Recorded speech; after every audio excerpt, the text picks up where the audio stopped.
Welcome, everyone, to Our Town Podcast. Please take a moment to like and subscribe, share if you can, and review if available. We'd love to hear from you, so comment below and tell us how we're doing. Don't forget to visit ourtownpodcast.com for all the links and join the members-only section of the website or sign up on Patreon. Now here are the boys of Our Town Podcast.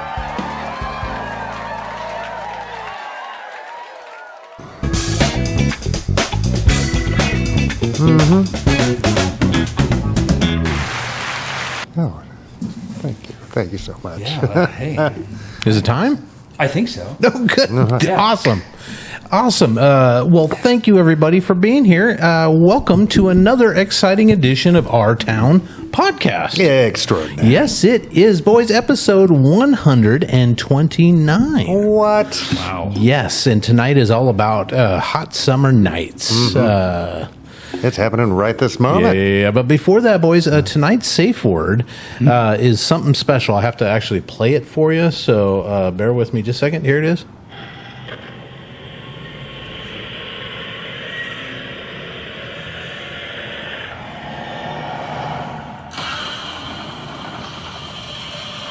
Did you catch that? No. Not exactly. Let's do it again. There you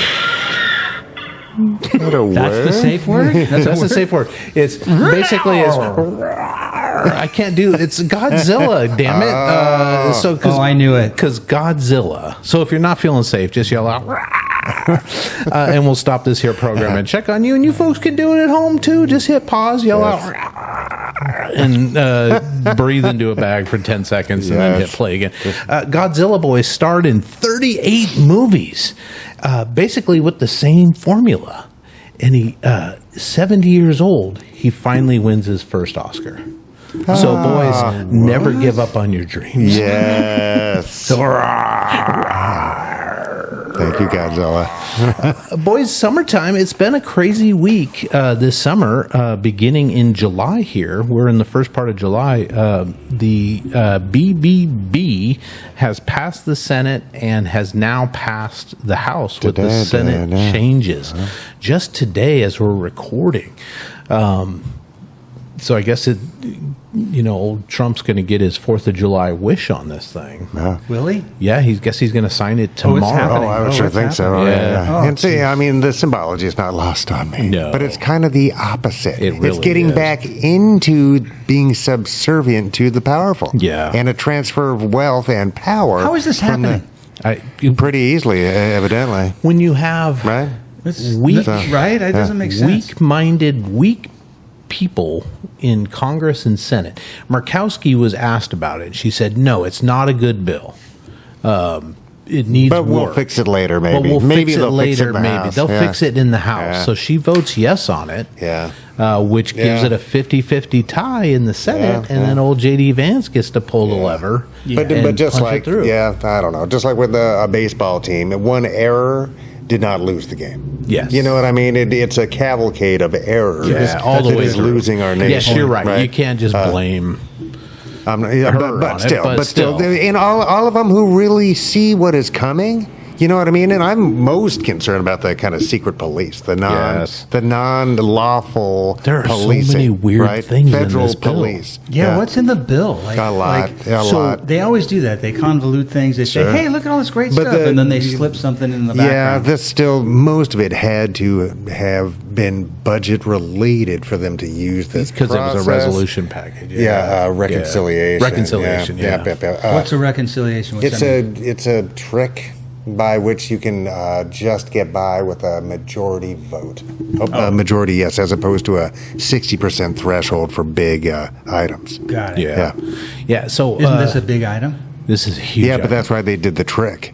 But that's why they did the reconciliation trick. But that's why the selling off of federal land and a couple other terrible fucking things got stripped from it. because that's not budgetary. So they had to give up the reconciliation portion of it, or they had to give up these line items that weren't considered budgetary. The Senate parliamentarian. The cruelty stuff's fine. The cruelty stuff's great. The cruelty stuff's fine, right? The Senate parliamentarian, who's a non-partisan person, was like, "Look, this is not does not follow the rules of the Senate." And they could have completely ignored the parliamentarian. And they could have no teeth by any means. And in fact, Trump was calling for him to be fired and all kinds. I think it's a she, but but of course, get rid of her because she's not towing the line. Yeah.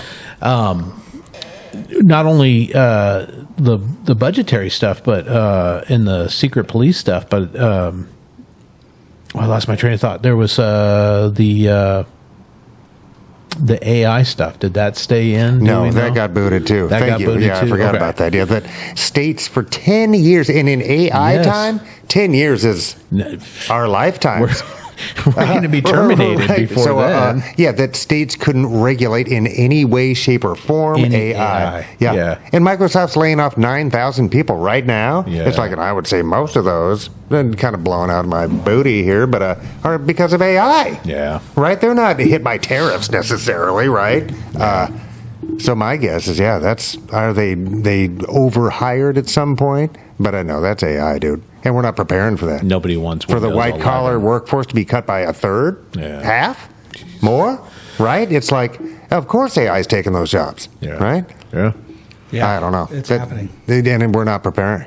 No. And technologies change workforce, society, belief systems, blah, blah, blah, blah, blah, right? That's not bad necessarily. We got a printing press that changed how education could develop. Right. You know what I mean? Et cetera, and freedom of expression, et cetera, et cetera, et cetera. But writing down everything. Checks and balances scribes aren't and shit. there, though, anymore. Exactly. The checks aren't there. Checks and balances. And the people who are pushing it as hard as they are have come out and said they're into some weird dark enlightenment psychotic dog shit that's thoroughly undemocratic and just grotesque and stupid, right? I think also in the bill, and I don't know if it got kicked out too. I don't think it did. There is a reduction in the tax credit for renewable energies. Yeah, so everybody's going to pay. Yeah, so now we all pay more. Yeah, so they got I think Canada's going to cut off a bunch of it from the east.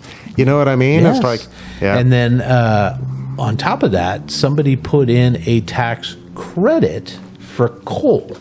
Oh, good. Did you see that? No, but of course. Of course. Of course. It's like, why? Yeah. So that we can all pay for coal. Yeah. We all pay for coal. Right. Right? I've never liked that guy. Yeah.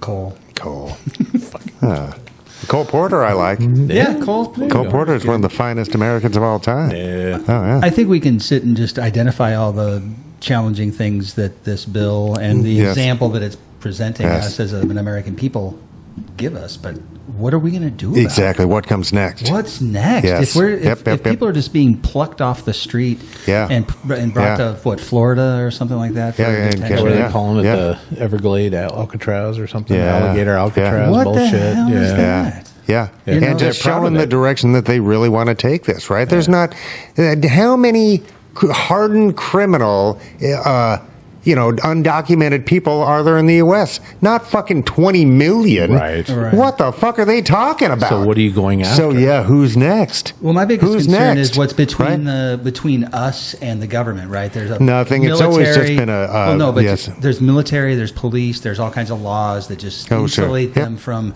us just walking up and saying, you, and you get the fuck out. We got... my Aunt Betty's going to go ahead and take your job because she's better at this than you are. She manages a family of 12 human beings better than you manage a country. Yeah. And before even the local stuff gets usurped by like a mega single party, a Baathist party or whatever you want to call it, which is where this is going, right? Everybody's going to get flushed out and then only party members will be in, right? What's a Baathist party? The Baaths were in Iraq. B-A-A-T-H. So it was their Republicans, right? Where you just had to be in line, and you got government jobs. You got the cheese. Everybody else didn't. Right? Same thing in Russia with Putin's party, right? They get 83% of the vote every time. And just because how can one person have that much power? Because we fall for it all. We had Pharaoh for 1,000 fucking years. Man. We fall for it, dude. And I read a book years ago. Do we want to talk about this? Off topic? No, sure. called "Facing the Abusing God," and it was about how humans tolerate shitty parents, basically, like really shitty.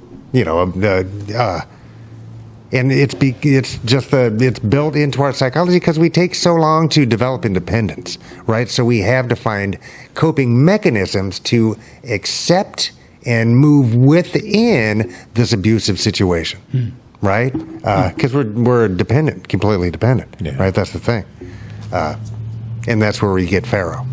Yeah, you're talking about the pharaohs, like from Egypt from Egypt, etc. Because that's the biggest example I can think of for this kind of Caesar, Putin, Caesar, right, etc. It's Got it.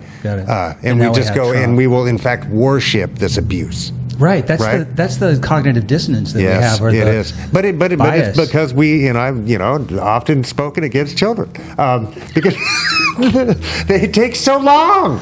It takes so long. It's like they talk about alligators. It's like the moment that alligator hatches, it is now competition with every other fucking alligator. Right. Instantly. Yeah. That's the difference between us and them, right? It's like instantly. We're not even goo goo gaga yet. You know what I mean? And we end up cute. I get it, but some of them. But man, it's a long road, and so that's why good and bad. I think it's every second our brains go through a trillion bits of information at all times. Our brains are terribly complex, and therefore the thought patterns, etc., are terribly complex and multidimensional, and so that's the years and the time it takes to not just develop the brain, but these processes to deal with these trillion bits of incoming information, right? I don't know. And how you learn to process that stuff. But what is next? What are we going to choose for our species, right? And we got to, figure out the best. I'm looking to you, Mike. And the we're all looking to you. Good. Because the Democratic Party is like, well, by gosh, we're going to use this in the midterms as ammunition against them. But it's also like, why don't you guys have a plan? Here's the Where's thing. your plan to give as an example for people to work towards your plan? And the midterms is 18 months away. Yeah. Roughly. Yeah. Oh, no, and Americans, we'll forget about this. The way the news cycle is Dancing with the by Stars next is week. on. Oh, yeah. Well, and there's just so much heavy shit. Yeah. So much. Yeah. It's like a big economic thing. Oh, no, we're still roller coastering from stuff that was set in motion months ago. Yeah. Right? So it's like, and let alone decades ago. But on our immediate economic world, it's months, right? For fuel and all that shit to fucking get things in motion, right? And that's the problem with It's Congress. a wicked coast, no matter how shitty this bill was. Yeah. That 10% of our debt is from this bill. Yes. 10% of our debt is from one bill. Just voted and the last time he was in, it was another like 6 or 7%. So he's responsible for nearing up on 20% of our nation's debt, of which we will be paying, and everybody else will be paying forever. Yeah. And he thinks he can outsmart the bond market and all this shit. It's like, dude, you have no fucking clue what all this means. He really has no idea. It just, and that's the problem with and economies are kind of dumb. Don't get me wrong, but it's what we're in. Yeah, it's what we're in, and he just doesn't get it. No, and that's a big problem with the midterms too. Is Congress traditionally has a very low approval rating, but when it comes to your congressman, when it comes to your senator. They miraculously keep getting voted in, right? Yeah. It's like, yeah. I don't know. I still am not. I don't have any answers. You haven't given me any answers. Pitchforks and torches and getting there.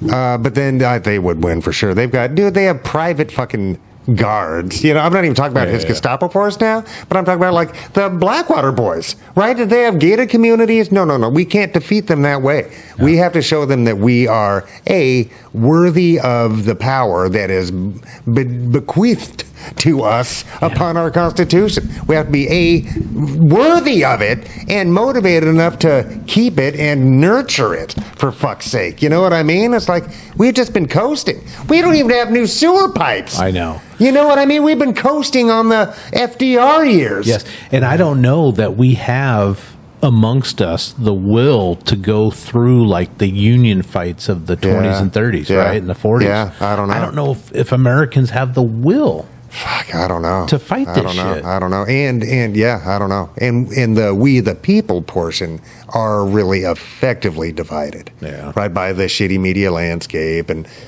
I mean, it's been going on for some time. You know what I mean? The seeds of distrust and the you know, dissolving our society, you know? Yeah.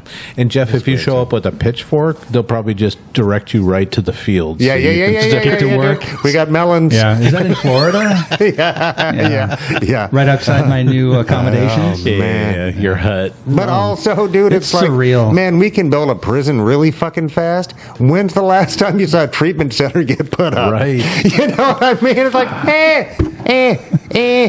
yeah. Or triage for anything. You know what I mean, man? Yeah. But we love to punish. We love in the U.S. to have and humans in general, and other that we just feel is getting it. You know what I mean? It's like America. Yeah. They took our germs. Yeah, and I was thinking about this, Dan. This is off topic, but it's like, and I'm speaking from my own perception of my existence, of course. But the other is where we can lay our failings. Right, the things that I didn't do and did or fucked up and or continue to fuck up and or not do, I can put onto the other. That's right? the way it's been that done. Hated, right? I know. Pass it down. It's so lazy. It's so, and I catch myself in it, bro. Don't get me wrong. Yeah. But it's laziness, and I don't want to be lazy. So I'm going to really work. The system's rigged, man. The system is rigged in favor of those who have the control to write their laws and control the people that make them. Yeah, and just the framework of it, right? Yeah. How we view it at all, right? What was the last time we had an actual, what do you call those, a rewriting of the Constitution that's an amendment? I mean, we need some amendments in here that maybe. I mean, it was protect us from this. For the suffragettes and such. What was that? That was 25th. Something like that. Which was the almost had the ERA. Movement. Yeah. Yes. Yeah, the 25th. The yeah, 25th is the last, is right? That the last? I think you're right. What year was that? That was after FDR, right? It's been a while. We're due.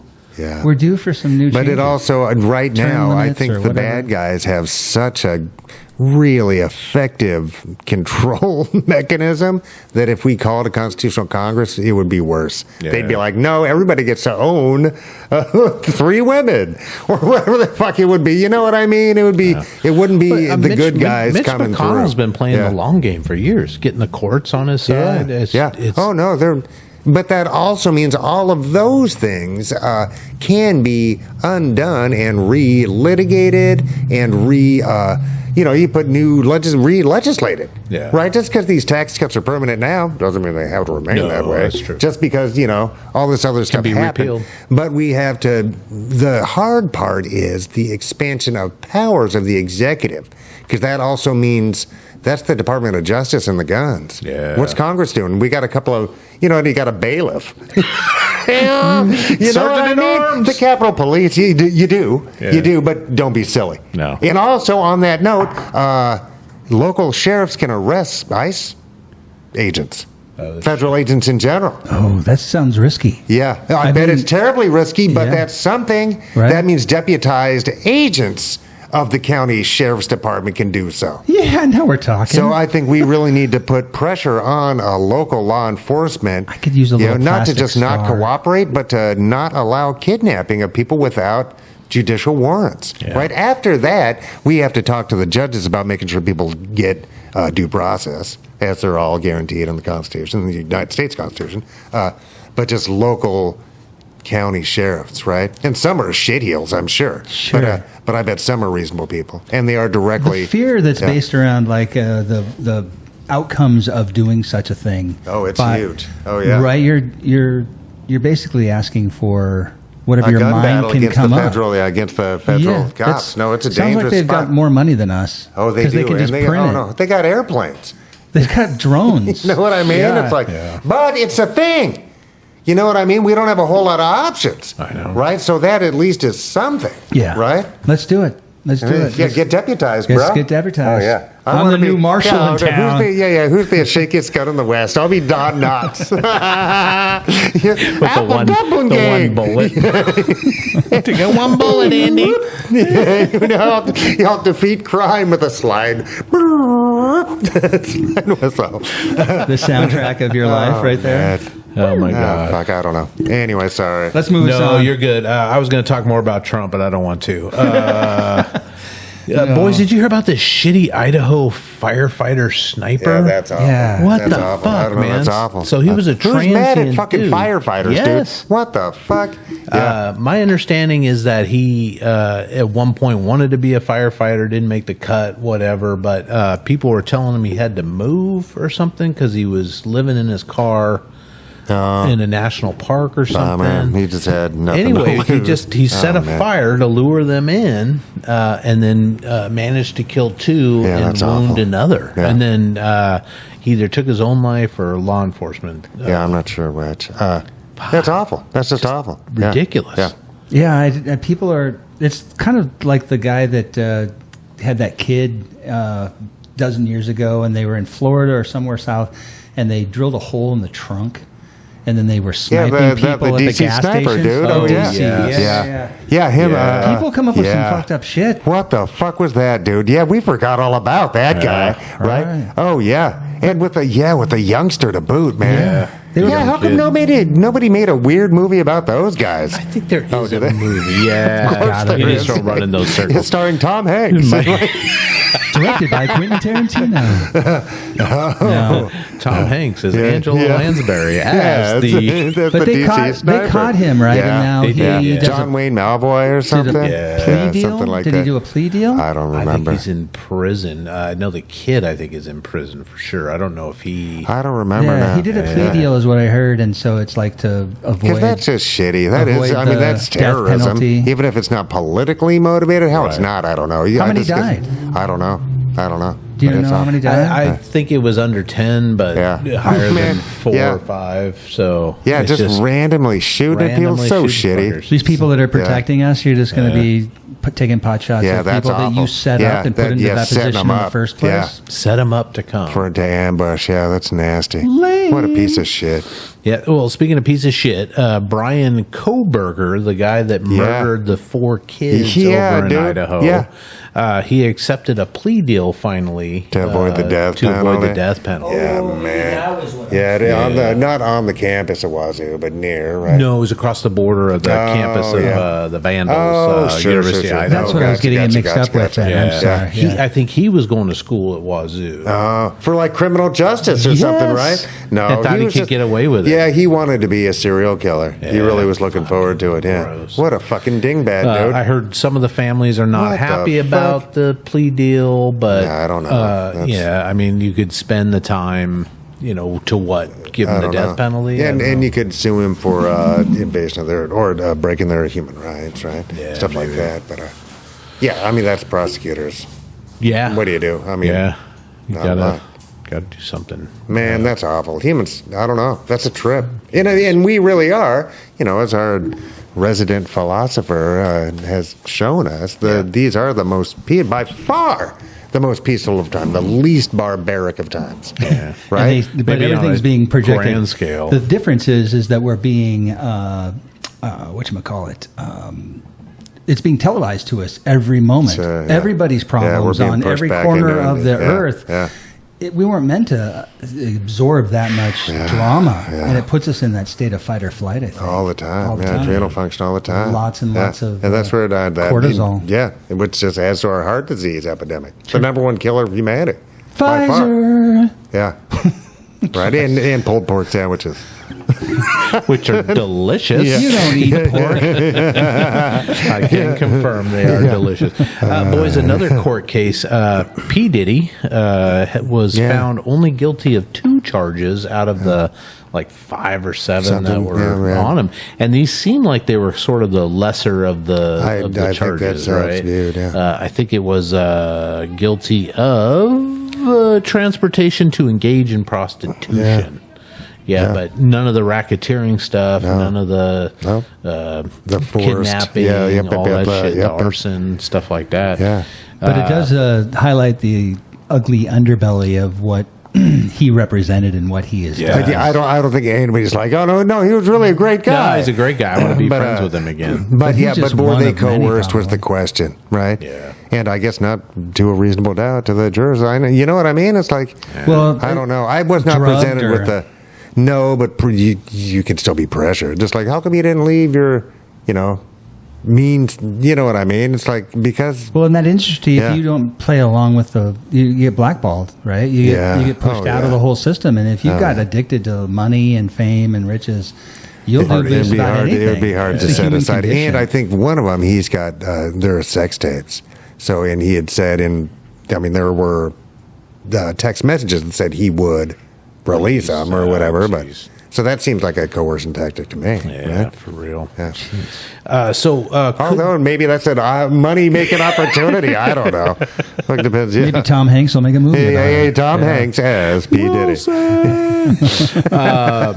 I don't know where that fits, but somewhere it does. Could get up to 10 years for these, is what I'm hearing, but likely will do little and no jail time or time served because he's been in prison for months waiting on this trial, right? I think. I really don't know if he wasn't. Yeah, he wasn't at home or anything, right? Yeah. No, not at home at all. Boys, a gentleman named Zoran Mamdani has won the Democratic primary for mayor of New York, and he is an avowed Democratic socialist with some pretty cool ideas. Sure, some of which have nothing to do with the office of mayor. No, I know. You know what I mean? But it's nice. How so? That he doesn't. The budget mostly comes from the Capitol, right? From Albany or whatever. It's like he wants $10 billion to do free transit and such, but he can't write that budget necessarily. Right. He needs to take a chapter out of Cheeto Head's. Just make it happen. But I think if he has enough public momentum, it will happen, right? Because that's how these things do get done. Sure. Right. So, no, I'm really excited about it. No, seemed like a decent guy, and it's funny too because. I've seen a couple of interviews with him, and when he's talking, he always has like a quote from like MLK, right? To kind of back Gandhi or what something. He's Gandhi or something to kind of back what he's saying. Yeah. And when he's done, it kind of makes the interviewer seem silly for even asking him the question. Yeah, right. It's like how could you be so far lost that you don't even see this basic shit? Yes. Yeah. No, it's great, and that's the thing about progressivism, populism. You know what I mean? Yes. And progressivism, because I think those two are together. You know what I mean? The not the faux psycho shit that we always get fed, right? Yeah. But both of those, you don't have to sell them. You don't have to lie. You don't have to cheat, right? Because it is steps forward for our civilization. Right. Yeah. You know what I mean? You don't have to have all these shadow dockets at the Supreme Court and shit to sneak all this stuff in, right? It's the controlling mechanisms are only favored by the very few, man. You know what I mean? Because it's ineffective in the long run. And he's really thrown. So sorry, man. You're passionate, buddy. I love it. I love it. He's really thrown everybody into a tizzy, including the Democrats in New York, because money. That's all that is the party's just like, what about our money? Yeah. And Trump has even said that they're going to look into a way to deport him. What a dick. Because he's, a naturalized citizen. Oh, yeah. But, they Democrats ran, what's his face? Cuomo. To run, and he lost. And now he's talking, well, maybe I'll run as a third party candidate. No, he won't. If he didn't have establishment. No. It's just dumb. And his career should have ended. Yes. Why are they propping that guy back up, dude? You know what I mean? It's like, and the other guy, the comptroller, he was cool because he was more of just a regular kind of a Seattle Democrat. Yeah. You know what I mean? Like not super fucking radical, but a decent. You can still get behind him. Human. Yeah, he was a fair guy, right? He got arrested by ICE when he was escorting somebody at their court-appointed. Right. Yes. Yeah. Because if they don't go to court, then the warrant pops up. Yeah. Yeah. Yeah, so Dicky. Oh, man. Well, so it'll be interesting to watch that race. Yeah. Oh, no, he's got this. Eric Adams is a corrupt piece of shit. Yeah. He should go away, man. He didn't deserve that job in the first place. Right. But he's, hey. He's pushy, and you know what I mean. It's like, and that shit works, but it's dumb. And he is, blatantly corrupt. And then the Trump DOJ is like, hey, you help us with ICE, we'll drop those federal charges. Out in the open. Right there. Hey, everybody. Yeah. Yeah. Oh, but leave him in charge of like that backroom deal. Yeah. Billions and billions and billions of dollars in the New York City budget, dude. You trust that guy with billions of dollars and setting up his? You're kidding. Trust him with my lunch money. No, I wouldn't. I'm gonna cry. It's emotional. It's an emotional time. It is. It is. Dude. It is. Boys, how do you like your coffee? Are you coffee black or Black do you like I put a little cream in mine. A little cream in there? I like to smooth it out just a little bit, but I put 4 shots in my. Nice. Like I'll add 2 more shots. I'm a decaf guy too. Nice. And you've heard that coffee can extend your life, right? Makes your stecker pack out. To get more coffee. Let you live longer. But a new study says it's only if you drink it black or with very little saturated fats and very little, processed sugar. What about the bulletproof coffee? Remember that when it was what is that? yak fat or something? Yak butter or some shit in coffee? You don't remember that? No. Oh no, bulletproof coffee was a thing, man. Oh yeah. Wasn't it called gun rifle or rifle coffee? I thought it was bulletproof. I think that one you're thinking of is like a Different right wing. I don't know, but I'd look that up again. I don't know. I just drink mine black, but if it's espresso shots, I need a little water in there. You know what I mean? Just to kind of dumb it down a little. take it off a little. Yeah. I just really enjoy a cup of coffee. It's one of my favorite things to do in the morning. Once in a while, I'm not a big coffee drinker. I do cream and sugar, but once in a while, I just like, fuck, you know what sounds really good right now? It's a cup of coffee. Yeah. It just hits. And then, waking up in the morning and smelling one of my coffee. favorite things to do is to go find a cup of coffee in a new place when I'm Try it somewhere. out. Yeah, if I'm in a different country or a different state or city or whatever. Like every place has their own little cool little coffee shop. I found one the other day, actually on Sunday, over in West Seattle. It's called like G&H. It's on California. C and something. Yeah, what was that called? You were there with me. Yeah, it was great. It was great. They got a back. It's like an old house, and it's got plants out back, and some rich person. Hopefully it's a successful project for him, right? God bless. No, that was nice. New joint. I don't know. No, it's been there. It's been there 20 years. No. Yeah. Jeez. How are they paying that rent, bro? I don't know. Jeez, that well done. Well, the story the story I heard was that the owner couldn't afford after COVID. Things kind of went south. Business wasn't as good as it was before, but somebody that had some money came in, and she was about to get evicted out of there. Oh, jeez. And they came in and paid her rent for a year. I don't know what the story is. Love it. Great. I met her the next day 2 days later after I was there with you on Sunday. Or no, I was there with you on when we picked Friday. up the tail. Yeah, I went on Sunday too, I think, and then ended up sitting there and chatting with the lady, and she was sitting there watering all the plants in the back. There were dogs running around. There were kids screaming. Well, not kids screaming, but there were kids being kids. Yeah, being kids. And it was just like a real nice place. So I highly recommend going and having a nice cup of coffee. And the coffee was good. Pastries were good. Yeah. Nice. I hear, boys, if you're at a picnic and there's kids there and you want to keep the wasps away, just put a little jelly on the kids. On the kid. Because they're running around. Yeah. They'll be sleeping before you know it. No wasp will bother you. Yeah. So Jeez. good. Well, the best thing about waking up is some coffee in your cup. It's nice, man. Best part of waking up is Folgers in your cup. Were you guys? Did your parents? Were they cans of coffee? U-Ban. U-Ban. My sister, my grandma was U-Ban, I think, or Folgers. Yeah. Same. And then my next door neighbor had like 30 or more cans of old screws and nuts and old cans. They're great. Tons of them. Great holders. Yeah. Dad would measure out the scoops and we had a percolator. Oh, yeah, we had that when I was real young, but then they ended up getting a Mr. Coffee or whatever it was. Yeah, what was a crystal, like Folgers crystals? Oh, yeah. I think that's instant like, is that coffee. That's the instance. Yeah. Like, here's I some was crack. doing instant coffee for a while there. Yeah, you're not supposed to do it in the nose. You're supposed to anally Suppository. Hold on. Oh, yeah.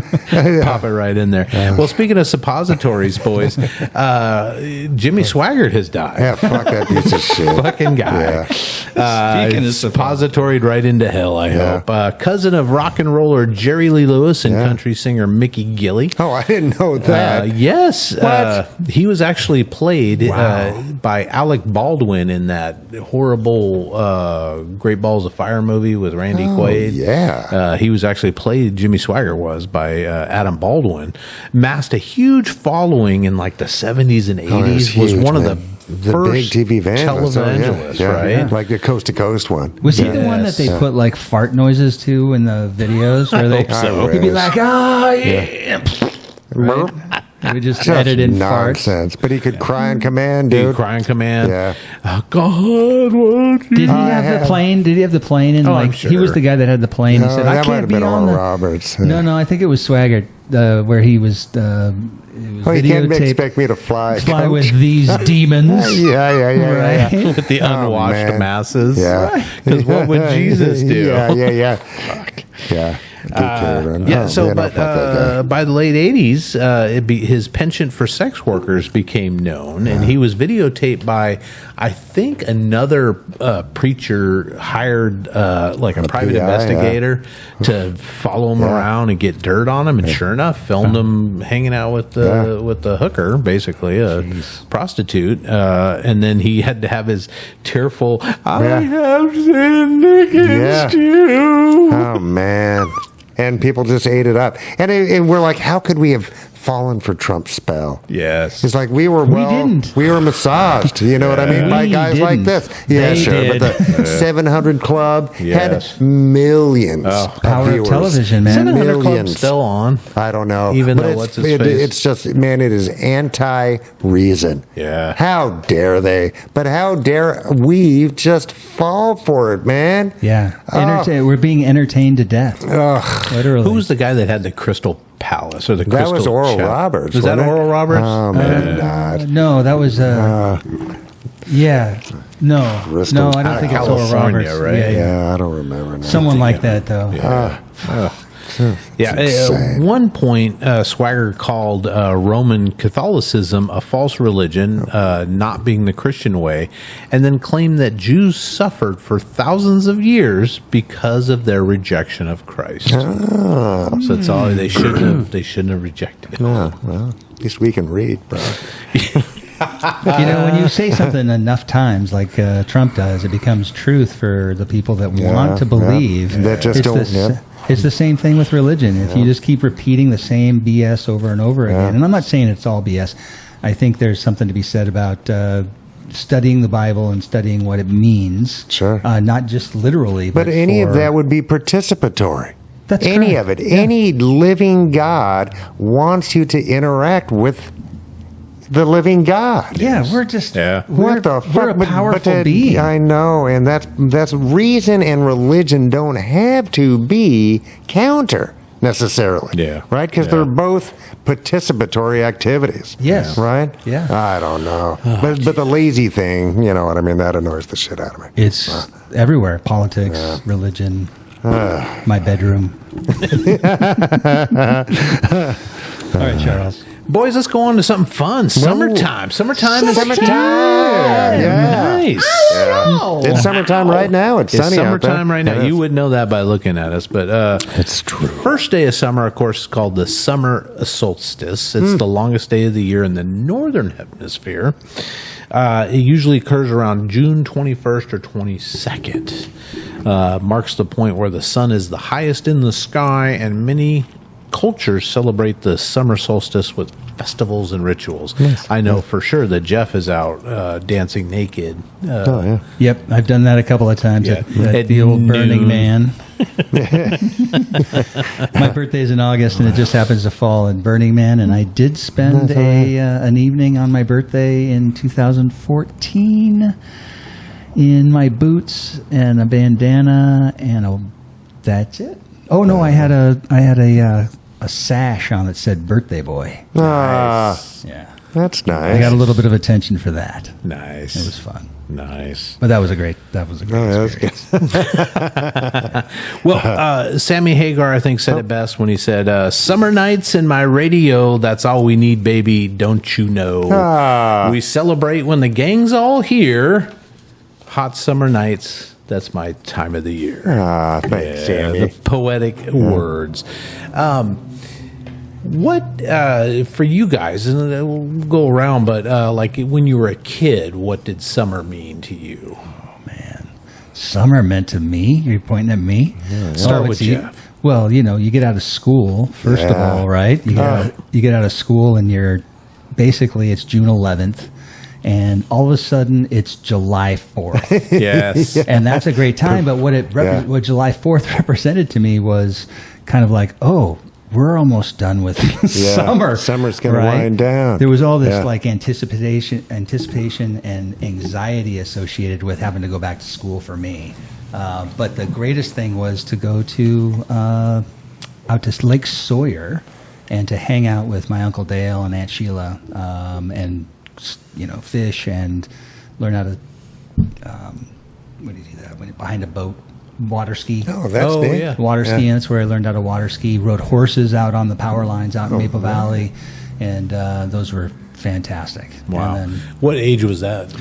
that was probably from about 7 or 8, maybe 6, 7, 8, until I was about 15, Okay. 14, Jeez. probably. That's nice. Yeah. So like almost every summer, just it was like out there hanging out. We spent a lot of time out there. It was pretty great. Beautiful house right on the lake, and I haven't spent too much time on Lake Sawyer. it's a great lake.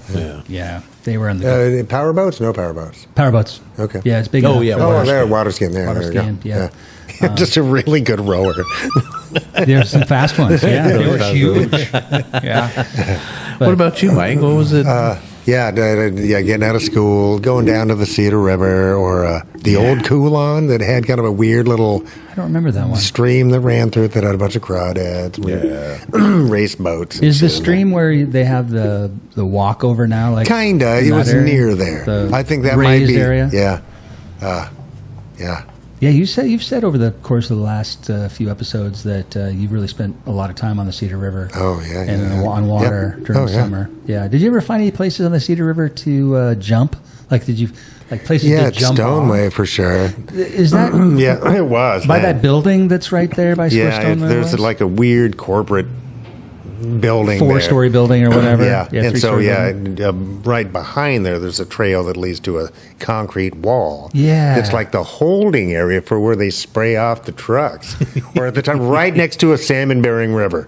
Yeah. Jeez. Anyway, I don't think they're still going on, but it did for Mass. Well, they moved Stoneway. No, thank and we God. would go, walk through the live pit. There was just like the big spray off. And it was all stinky, quicksandy. Took a few layers off. It was great, but you could jump off of there. It was great. Yeah, I think I did that once right there. But And there's a spot by Carco that you can, but it's not real high. Okay. None of them are terrible. It's not like the gorge or whatever. did you float the river? Oh yeah. Yeah. Oh, yeah. I got invited yesterday to go float the river on 4th of July. It's the same temperature no matter what day you're going. So Is it really? The river part is, but it's great because it's not that bad. You can walk around. Yeah. No, it's great, man. No, the Cedar River's fantastic. It's fantastic. Nice. Yeah. And it just seems really clean also. Because like the Green River, God bless the Green River. I'm a fan. But you're not like, oh yeah. If something gets in my mouth. I can't wait to get in there. Yeah. Gary's droppings are there. Gary Ridgway's Oh, man. humans are in there The green, probably. it's tough. Yeah. Man. But I do like that river a lot. I'm not talking trash there. Is the Green River Grandmother. also where the Green River Gorge, right? So there's the Green Jumping River. off of that for that Mass. one's huge. Oh, yeah. Yeah. I would ride my bike out there. That's where all the rocker kids would show up. Yeah. Right? Just hop off of that. Nice. Oh, yeah. Yeah, speaking of hopping off, we were hopping off. We spent most of our summers down at Madison Park beach there. Yeah, Sure, because we would just just walk down. But Mom would take us down there, and then she'd always give us like a $1 to go a couple blocks over to the little grocery store and get a popsicle or whatever. But we used to jump off the apartment building that's right there. Oh. So you got the beach, and then if you're looking at the water off to the right, there was like a, 2 or 3 story apartment building that went out over the water. So we would sneak into the apartment complex, usually just hanging out for like 20 minutes, waiting for somebody to come walking outside. And they fucking knew, man. As soon as you see all these little punks hanging around, you sneak in, try to run through the through the hallways and get up to the roof, and then hop off. You had to wear your shoes and try to just land on your feet. That's for real. Did that, but spent mass days. Madison Park's nice. Yeah, Madison Park is gorgeous. It really is. Yeah, did a little skinny dip in there a couple of times with nice in the early '90s. That was kind of fun for a summer gig. I think I saw my first boobies there. Me and my buddy swam out, same apartment complex, but they had a dock off to the end of it, and we swam out, and we're kind of sneaky ninja swimming, get under the dock, and there was this lady sunbathing up there, no top on, top off, and she God bless leaned up, and we're looking up through the oh my god, I'm still that way. Always. It's totally. What about 4th of July? What about Seafair? Was Seafair a big thing for you guys? Seafair was for me. I would ride down to the pits with my homies and go see the nice. We probably passed each other a ton then. Because that was all bikeable. Yeah. Right? And there was like 300,000 people back in the day that used to go to that. Oh, yeah. Yeah, Bill Muncie was at one point, there were so many people with in the Atlas water. Van lines. Yeah. Basically Chip Hanhauer and all those guys. Yeah, we used to go down. We used to collect the buttons, trade, buy, sell the little hydroplane buttons and stuff like that. Oh, yeah. I still have one that I found. It was a 1957 Miss Spokane button that I have somewhere. It's in a drawer somewhere. Do you have a Miss Thriftway? I did at one point. I don't have any of those buttons except for that one anymore. Gotcha. But yeah, jeez, that's neat. I loved Seafair. Yes, I remember the first time I saw the Blue Angels was from my house in Burien, down on 130th and Ambom, roughly, and I remember being out on my deck, and you could see them coming up, and then you could hear the sound of them, and then you could hear the hydros as well from Burien. Nice, right? And that's a ways away, but those old Allison engines. Oh yeah. So cool. Good. Oh, sorry, I didn't mean to use the safe word. Oh yeah, are you okay? Jeff, are you okay? I'm fine. I'm getting excited. Yeah. Geez, remember when you go down there before they had like the beer garden and stuff? As a teenager, I could walk around with an open beer. Just down and walking around. And then I forget what cigarette company it was, but they were always Camel, down probably. there handing out free fucking samples. And you'd walk by, and I'm like a 15-year-old kid, 14-year-old kid. It's like, here, Joe Camel. can I have a couple? Yeah. Take as many as you want. Here's the lighter. Smoke them all right. Yeah. Hook 'em if You've got to go to gym class soon. That's awesome. Seafair was great. 4th of July, we always used to spend in Lake Chelan. That was our week to go. Yeah. So we did the fireworks, right? Campbell's Lodge. Yeah. What a great memory that must have been. Yeah, it was great. It was they still had the cabins in the center. I think those cabins must be gone by now. But we always got the same cabin every year. Stay for the 7 days. Yeah. That was the big family vacation. That's every great. Year. Oh yeah. Yeah, I lived out in Incorporated, King County, so it was a madhouse. And I remember M80s were $1. Yes. Right? I'd spend like my, save up $20-$30 and get M80s. Yes. And just slingshot them. Yes, we did the slingshot too. So yes, good. Great. I never did the slingshot though. Oh yeah. Fucking love M80s. Out at Lake Sawyer though, I will say there was one person that lived on the property where Dale had his place, and he was what do you call it? He cut down trees. Oh, arborist or no, he's a big lumberjack, or whatever, right? Big old truck and tree guy, logger, a logger. There you go. Anyway, he had acetylene, and he would make acetylene bombs out of fucking not playing around, dude. Yeah, and they would take them out. So acetylene bombs in a balloon, and then he would take newspaper, and tape it to the balloon and make a big old thing, and then light the edge of the newspaper, right? And then it would go off, and it was just like a bomb. I mean, it was a bomb, obviously, but the concussion was insane. No shrapnel, though. That's why that's nice. No, yeah. Nothing can coming still, off destroy your eardrums or something, right? But, it was so but it's not loud. going to cut you in half, so that's nice. Yeah. That's a memory I can see twice. There were two that I watched go off. One which was probably, 30 yards away from me when it went off, which I should have been 100 yards away from. Man. And then one that was out on a raft that somebody took out there and then just left the raft out there, and then the raft sank because it exploded. Blew a chunk. Unbelievable. Yeah. Man. Great times. Oh, my God. Yeah. I remember one 4th of it was before we went to Lake Chelan. So it was the week before, and me and my brother and my buddy are just doing mass bottle rockets, just having a bottle rocket war shoot. Yeah, This so good. is right in the middle of heart of Capitol Hill, right? And we're just like, for a couple of hours. Mom's gone. Where were your kids? Where were your parents? Mom's gone. I don't know where she was. Dad's at work. And then we're just about done. We're laughing at each other, and whoop, two Seattle PD pull right up. Yeah. And we're like, did you split? Yeah. We hung out. We were there. And then Mom showed up like 25 seconds after the cops did. And she looked at him. She goes, I got this. They've had their fun. Yeah. They're like, okay, just tell them to knock it off. And the cops left, which was great. But she came up and read us the riot act. All we had to do was clean up the yard and stuff. But it was fun. Was that on 4th of July? Yeah.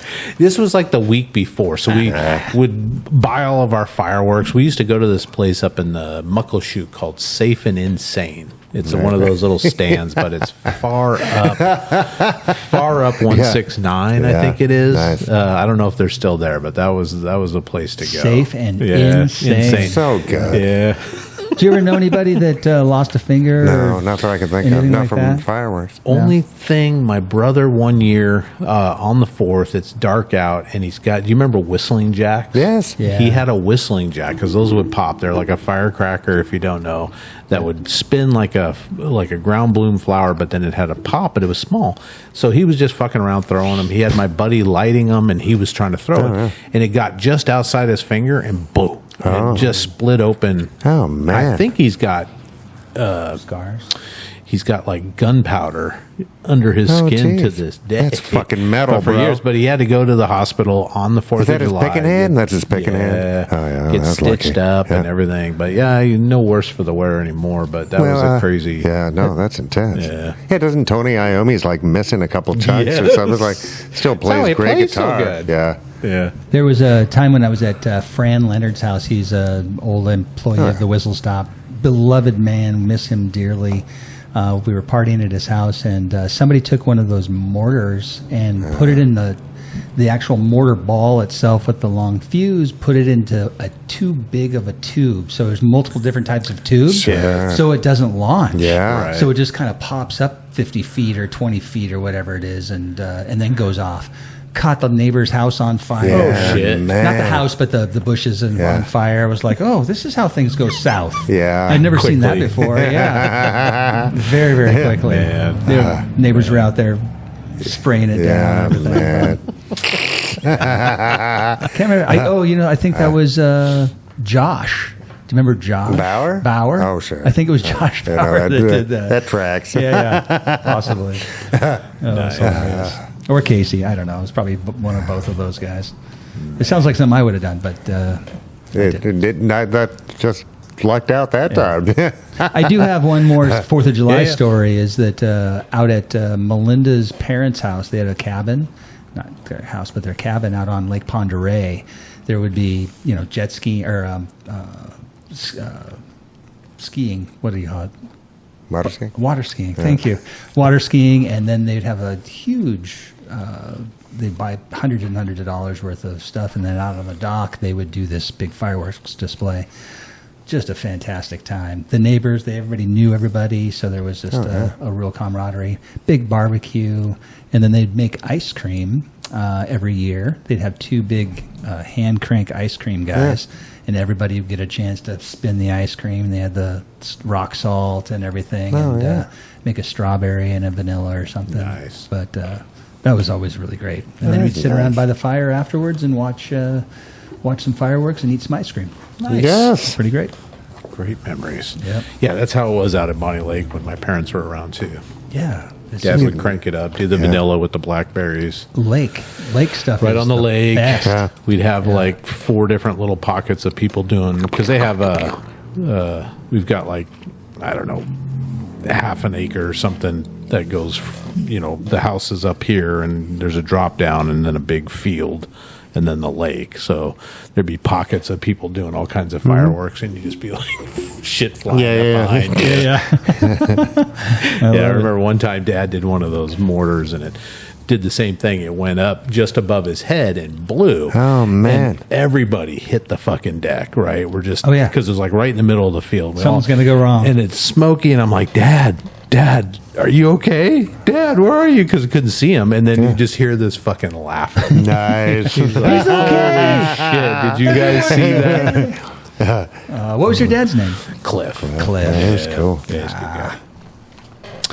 Cliff. Boys, I didn't know this. Maybe you did. You know where the dog days of summer comes from? Baseball? That's what I would have thought too. That's they my talk first about thought. it as the dog days of summer. Yeah, no, I don't know. It's an astrological term because the dog in question is Sirius, the dog star, which rises in the sky during late July as part of the greater dog constellation. Jeez. The dog star. Dog days of summer. Doesn't that the Grateful Dead have a song called Dog Star? I think they've got a song geez, called I don't Dog know. Star. It's one of their most popular I think- kind yeah. of jam songs. I'm not a huge Grateful Dead guy, but You would be if you went. I Have you ever do like been? loose women, though. If you've never been and you get a chance to go see Dead and Company with John Mayer, Yeah. highly recommend it at the who's Gorge. still around? Is Yeah, Phil remember John Lesh? Mayer ended up being a really good guitar player? Yeah. He's amazing. Yeah. It annoys me thought of it. deeply. He's a little good. Yeah. Yeah, who's left in the Dead? Is it just like Phil Lesh? Jeez, and- I don't know. I don't know all the guys? names of the people there, but I Yeah. think everybody's kind of still kicking except for Jerry. I don't know. I really don't. Maybe there's some other ones that maybe. have gone, but Bruce the only one I Hornsby. know, yeah. the only one that I know that got replaced was John Mayer replaced Jerry Garcia. Okay. Cool. Anyway, Yeah. Dog Days of Summer. Dog Days of Summer. Boys, a 2011 study in the Science Journal, researchers looked at the tweets of some 2.4 million people from around the world over the course of 2 years. They found that when the change in daylight was positive, meaning summer and summer solstice, people posted significantly happier tweets than they did when the change in daylight was negative. Yeah, when or the days are getting shorter or winter. whatever. Oh, Yeah. sure. No, I see that in my day-to-day It's kind of an life. Just the interesting way to interactions with people. track that It is. happiness, though, Yeah. from the And tweets. How many people did they? 2.4 million people. Yeah, because over the world. the FBI is like, those are rookie numbers, kids. Yeah. we're trolling hundreds and hundreds of millions of fucking data transmissions. Yeah, and we all know that like getting out in nature and stuff is such positive energy for humans. Also found that people think and have better memory in the summer because the brain activity peaks. What do you mean peaks? Just the Is that because of the vitamin D or the? I Just think the, so. I think we're all solar powered. So And they were it's- trying to prep for Right. Yeah, There's yeah. something about like gazing at the sun, like at sunset, because of the filtration, and there's some like energy that comes from like looking at the sun, supposedly. yeah. Right? You're always been told don't look at the sun because Mama always said never look into the eyes of the sun. And I said, but Mama. Man. Yeah, but it's I think anytime we put ourselves in the sun and don't cover ourselves with Too much stuff. sunscreen Sure, and yeah. those toxic chemicals. Yeah, that no, people yeah, have no, around. and our vitamin D does come through our eyes more than it does their skin Is that- anyway. is that yeah. right? Okay. Yeah, that's so. Yeah, but it's not necessarily. It is some spectrum of UV, I believe, that triggers that. I think can't you're right. remember That's what now. that's so why having they say to, at the end of the Yeah. day or early morning, those two things when the sun is just very low in the sky, there's a lot of filtration and it filters out all the negative UVA, B or whatever it is, and it just gives you the balances in Yeah. such a way. yeah. Supposedly there's some transmission of goodness that comes through that experience. So Yeah, no, vitamin D is, vitally important. you know, I agree with you, and I noticed in the restaurant business that when the sun would come out, the next day everybody would be just happier. Yep. For sure. It's easy to watch. And whether or not, I always, because that could have just been a Northwest thing too, because we were like, finally, after 90 days, we got a little sun. But I do notice, people treat me differently. And again, when it first the sun starts to really settle and it starts to get cloudy and cold again, then people are like, you know what I mean? They change again. It's something I've noted my entire life. Crouch. Yeah. Yeah. That was something I experienced when I got long hair during the early 90s when I was in Pioneer Square and coming of age. I was trying to be like a rock star or look like a grunge guy. I just couldn't play any music. But my grandma treated me different when I got long hair. Isn't that interesting? Like she gave me like some attitude. But people would, I'm a smiley guy. I'll say hello to you as we go down the street. And people would just like ignore me and stuff. And it was, you could actually see it happen. It's interesting. Yeah. People do treat you different depending on the length of your hair. No fib. Yeah. Same human being. Same guy. Yeah. That's kind of. Yeah, jeez. Kind of my point. Boys, July, Mike, you'll like this, is National Ice Cream Month. Which I haven't had any month. ice cream all July. Gotta rectify Dude, that. I have a pint of ice cream at night. Sometimes talked two. about that. Yeah. What's the go-to flavor right now? Ooh. I've got. I had chocolate last night, Haagen-Dazs chocolate, because my go-to place over on Grady Way, the Chevron on Grady, over by Rainier and Grady, does not have mint chocolate chip or mocha chip. There was like 300 other brands. They have this one freezer that's just Haagen-Dazs ice cream. Wow. And it's the only place after midnight that you can go to get ice cream. Yeah. The stuff at 7-Eleven's been in there for 3 years. It's all stale. So I'm sitting there pulling all this stuff out. Strawberry, caramel, this bullshit. Fucking brownie. No. Where's my mint chocolate chip? And nothing. So I went home with my go-to too, with coffee and mix those two together. Coffee and chocolate. That's wonderful. Yeah. Nobody's mad about that. No, I wasn't mad, but I really like the digging for gold. Trying to find those little pieces of chocolate in there. It's an experience. I must have 300 pints of empty cartons at my house right now. Just save it. Could build a flotation. It looks bad. I should bring a picture in. It's terrible. It's awful. But I love it. It brings me joy. Yes. Got $50,000 worth of Haagen-Dazs boxes down there. You can't take them back because there's spit all over them.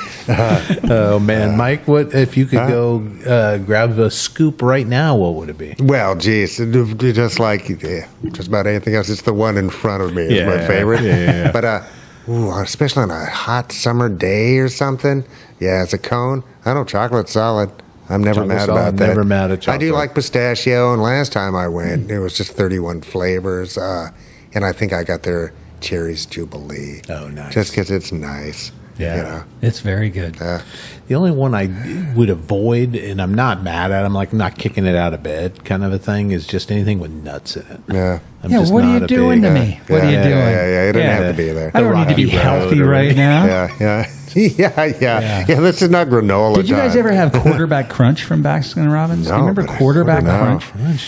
Yeah, it was this caramely kind of vanilla, and then there was these little chocolate morsels that were in there, but then they had these like crunchy little bits in there. And so it was a football season. It was during football season, but they haven't had it in years. That's pretty Quarterback Crunch. It was delicious. Now I want ice cream. The biggest scoop ever done, Guinness World Record, weighed 3,010 pounds. Whoa. Stood 5 foot 6 inches high. He's proudly American. 6 foot 2 inches wide. Wow. And was made from 733 containers of ice cream. It was made by Kemp's Dairy in Cedarburg, Wisconsin. I didn't get a date on this, but the flavor, Summertime strawberry. Oh, that's nice. I like some strawberry ice cream. Well, too. it is. It's good. It's good. Yeah, that was what somebody said the other day when I was at Baskin Robbins getting my large chocolate milkshake. Yeah. And with 3 scoops of chocolate and 1 scoop of mint chocolate chip. Nice. Yeah. So I asked the lady there, I go, what's your favorite flavor? And she goes, I like a good strawberry. Yeah. And I was like, really? Yeah. Like there's, vanilla, chocolate, strawberry, sure, but there's so many other flavors there. Yeah. That was the first time I've ever heard anybody say that that's their favorite. Yeah, strawberry. I could handle going through a phase. The strawberry with the little chunks of frozen strawberries. Certainly right. That's the thing. Yeah. And pistachio, I don't know that I've ever really had. The Climber got me into it. Pistachio? Yeah, it's pretty good. Yeah. Maybe I've had it once and it wasn't bad. It's not bad. Yeah. And there's a spot in Ocean Shores that had a really good pistachio ice cream. So that's where we would show up. And also Molly Moon's locally. Have you guys been to Molly Moon's? Is great. It's good. Yeah. They're unorthodox. Would you like to try my chocolate? It'll light your hair on fire. Yeah. It's got a little kick to it. A little snap. Yeah. Not for children. No. But there's a line out the door every day. It's Every good. day. Oh, man. Yeah, The I usually one get on a Sunday Rainier down closed, there. right? Yeah. Oh, I don't know. There was one on Rainier There was one, right next to the Arc Lodge Cinema that the closed. movie theater that closed. Yeah. Maybe it's just movie in theater. Columbia City. Columbia Columbia City, City. yeah. Oh, that makes sense. That would be a good place for a Molly Moon's. Yeah. I don't know. I drove past there today. I should have looked. But Jeez. They I know closed that they paid their cinema? people good. Yeah, just recently. Yeah. Somebody I gonna was take it thinking about over that and today. probably I don't reopen it?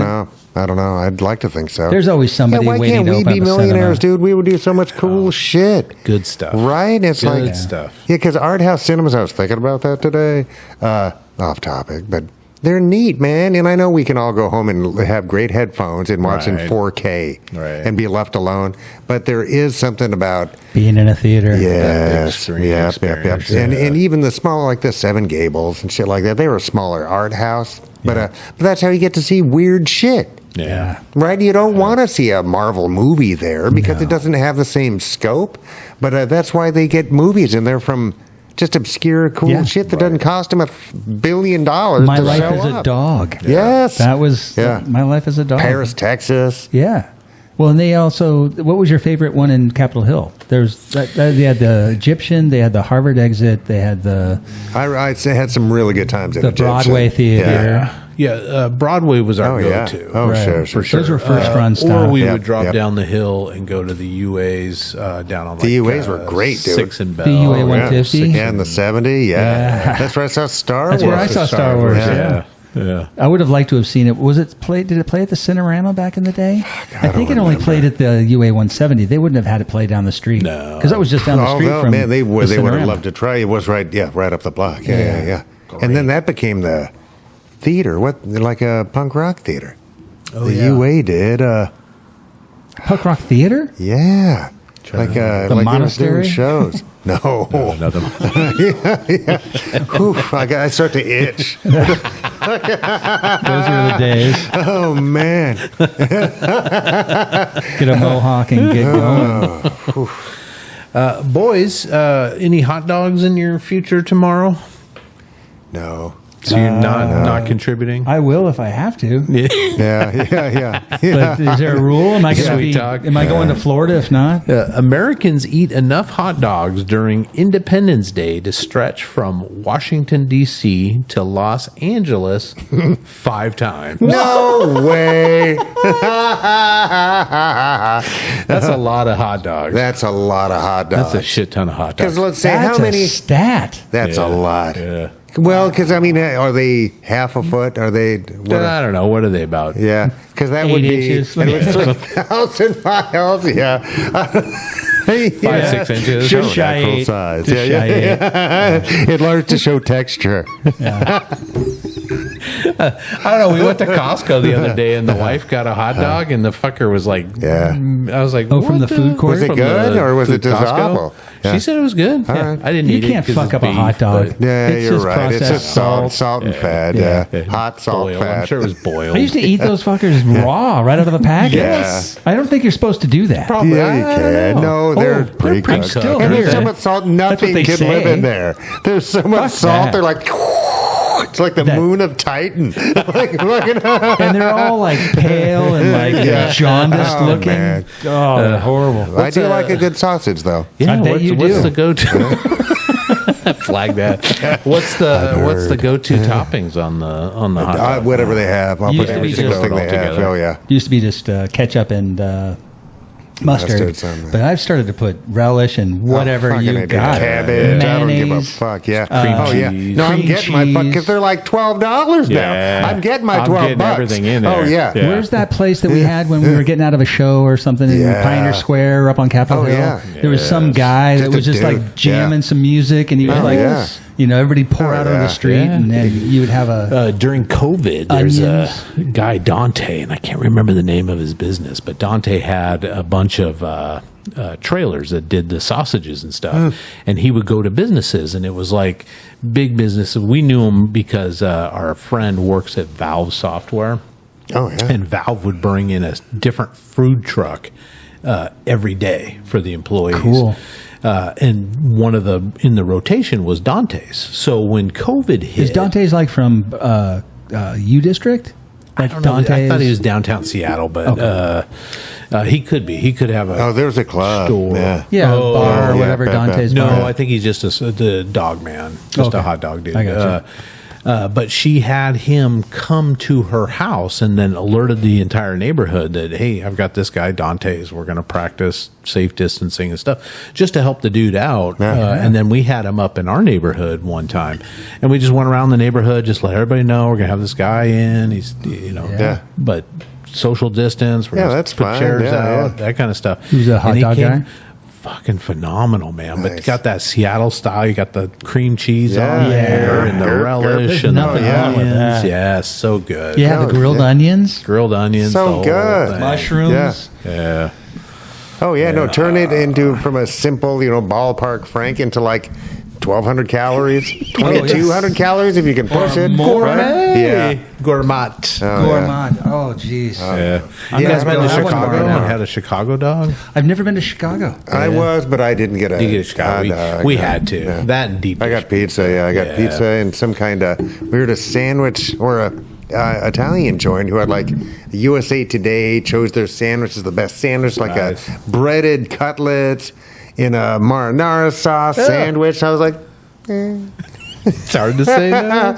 It wasn't that great. But no, it really wasn't. Yeah. But it was the rest of it was cool. And they had it was an old school since 1941 or some Yeah. shit. It was cool. It was Yeah. right down the street from where we were staying. Nice. Nice. Oh, hot dogs. I guess I'll have one. yeah. I'm going to get one. I've got Gotta a get I'm little gonna one. be eating something Just for the Yeah. hell of it. and a pint of ice cream. Yeah, I'm gonna make those little empanada fruit little empanadas fruit, or those whatever. sound Yeah, good. yeah, little Do mini you turnovers. Make your own pie crust, or are you I'm doing? gonna sure try it. It depends on Okay. how much time I got. Yeah. Cool. But hopefully, That sounds Or hit the delicious. Marie What do you put in there? What calendars. fruit? we have tart baking apples on the property at the house. So I'm gonna strip those guys down. Do a little, probably cube them, really tight cubes. Cinnamon, Brown sugar, cloves. then lime, Carmagon or Carmagedian. Yeah, whatever that is. And try to Cardamom. kind of reduce that a Cardamom. little bit just to get some of the, because they won't bake as long as a pie. Yeah. So I'm going to try to reduce it a little. Little sugar on the outside, on the top, or Yeah, I bet I'll do a egg wash. wash, and then I'll sprinkle either powdered or brown so sugar good. on top. Okay. That sounds. Yeah, right now I'm going to make as many as I possibly can. Yeah. so. What time? What time is that? Yeah. Or bring one to the next podcast at least. Yeah. And I do. Yeah, I Let's like do that bacon. next time. Let's bring a little food item next time. 100%. We'll talk about Oh, that. no, But I I'm think down. that would I'm be down. kind of a cool Yeah. thing where we're like, what did you bring If today? We don't have a guest. Do you want to do like a hot dog. Mike, zip up your pants. If we don't have a guest, do we want to do like a food episode then? Yeah. Talk about 100%. I'm down. Totally. Yeah, no. Yep. Great Yeah, idea. that sounds good. Because your buddy's not coming in next week. It's the week after. Yeah, I think it's the week after. It's July 16th. July Yes, 16th, okay. I believe. Yeah. All right. Yeah, no, I'll sweet. make these. Yeah, That's I'm Johnny, down. right? Johnny Seattle. Geez, yeah, I'll do. Yes, I'll do some sweet, and then I'll do some that I could put a gravy over, like a cheese, almost like a.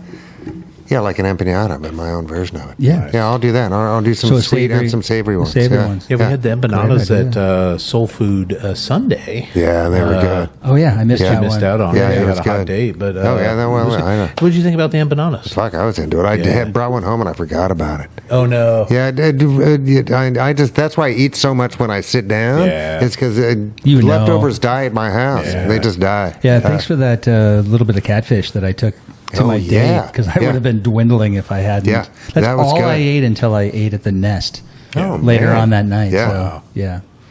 Yeah, geez. It's such a good deal down there on that Sunday. Oh, too. yeah. It's $25. Yeah, no, it's that was for so much much food. food. No, And it's delicious insane. food. It's insane. And I mean, I really could have been reasonable and done one or the other. Yeah. But it was like the main course, the catfish, 3 sides. Right. Right. And And cornbread. Yeah, yes. So and good. cornbread and empanadas. I'm like, oh, That catfish is so good. it's so good. so good. Yeah. I had the ribs, and they were fantastic. yeah. So I'm getting hungry. I'm hitting up the next one. Yeah. And the empanada lady said she was going to be there gonna next back month. there. so, Yeah. And if for those of you guys that don't know, that's down the street from Our Town Podcast here at Cedar Stream Studios, on the corner of, is that Burnett? Yeah, it is totally Burnett. Burnett Yeah. and Third Yes. at Rain City Market. Yeah. Big It's beautiful so good. building with Great. the portraits up top, the colorful Yep. portraits. Yeah, it's really neat. The lofts or Hard to the miss. or the Yep, the penny lofts. Yep. Yeah. Great food, man. Kenny, we love you. No, yeah, the kids. Good job, the kids making Kenny. it. Boys, according to the National Tea Association, I didn't know there was one. Coffee, Americans consumed about 3.9 billion gallons of tea a year. And approximately 75 to 80% of that is the iced variety. No way. Yes. 70 to 80% is iced So tea. do the maths. 4 billion, 75%. yeah. So what would that be? Well, 3 plus 3.2. Yeah. Jeez. That's a lot of iced tea. Billion iced gallons. tea. That's a wow. Thanks, Arnold Palmer. Yeah, the South. I guess is so. That's a rising lot. on the tea. Well, Geez, you know, that surprised me. And when you have, it doesn't surprise me because there's like in restaurants, Yeah. you have Coke, Yep. 7-Up, coffee, and iced tea. does iced tea is that on the gun? It Or is can that- be. okay. It can be, or you can get it separate where it's actually brewed in its own yes, brewer. yes, yes. Yeah. But okay. Yeah, and we use at the Whistle Stop. There's like Island iced tea. I can't remember the name of it, but it's kind of a fruitier kind of an iced tea. Yeah. But yeah, people drink iced tea all day long. Jeez, there you way go. more Yeah. now than Coca-Cola and Sprite and that sort of thing. You get way more Arnold Palmer's and iced tea with a little lemon. And are they pre-sweetened typically or not pre-sweetened? You can. It's the Yeah. gamut, man. You can do whatever you want, but typically they've got just one type of iced tea at a restaurant. Yeah. You know, they aren't brewing Yeah. a batch. No. It's You know, we couldn't keep ours till the next day typically because it goes bad. Yeah. So you brew it, and then if you had some left over, you just dump it. Yeah. Mostly, but ours is kind of. It's sweet, but it's not sweetened. Okay. It's just because the Yep. leaf is sweeter Yeah. that they use. Yeah. I think it's coca, they call it. Does a Long Island iced tea have any tea in it? No. I didn't think It does not, but it has everything else. Everything else. Yeah, the everything kitchen else. sink. Oh, All the other things. yeah, that's for young people. Boys, there was Such a a year without summer. Remember the old Yeah, Baskin- without a Santa Claus. There was a year without summer. that's Happened worse. in 1816, and I never knew this.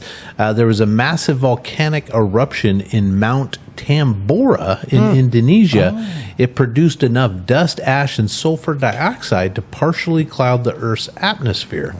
The entire planet experienced a drop in temperature as well as other winter-like You know what? conditions. And maybe when he says "Make America Great Again," that's what he's talking about. He wants to blanket our atmosphere with so much So it's coal always dust. winter. It's just yeah. Perpetual winter. Make America gray again. I got the solution for global warming. Yeah, How does that guy keep coming back onto our radar? I don't know. Into our don't our speech. It's just like we're always kind of subconsciously thinking of Yeah, that fucker. what year was it? 1816. All right.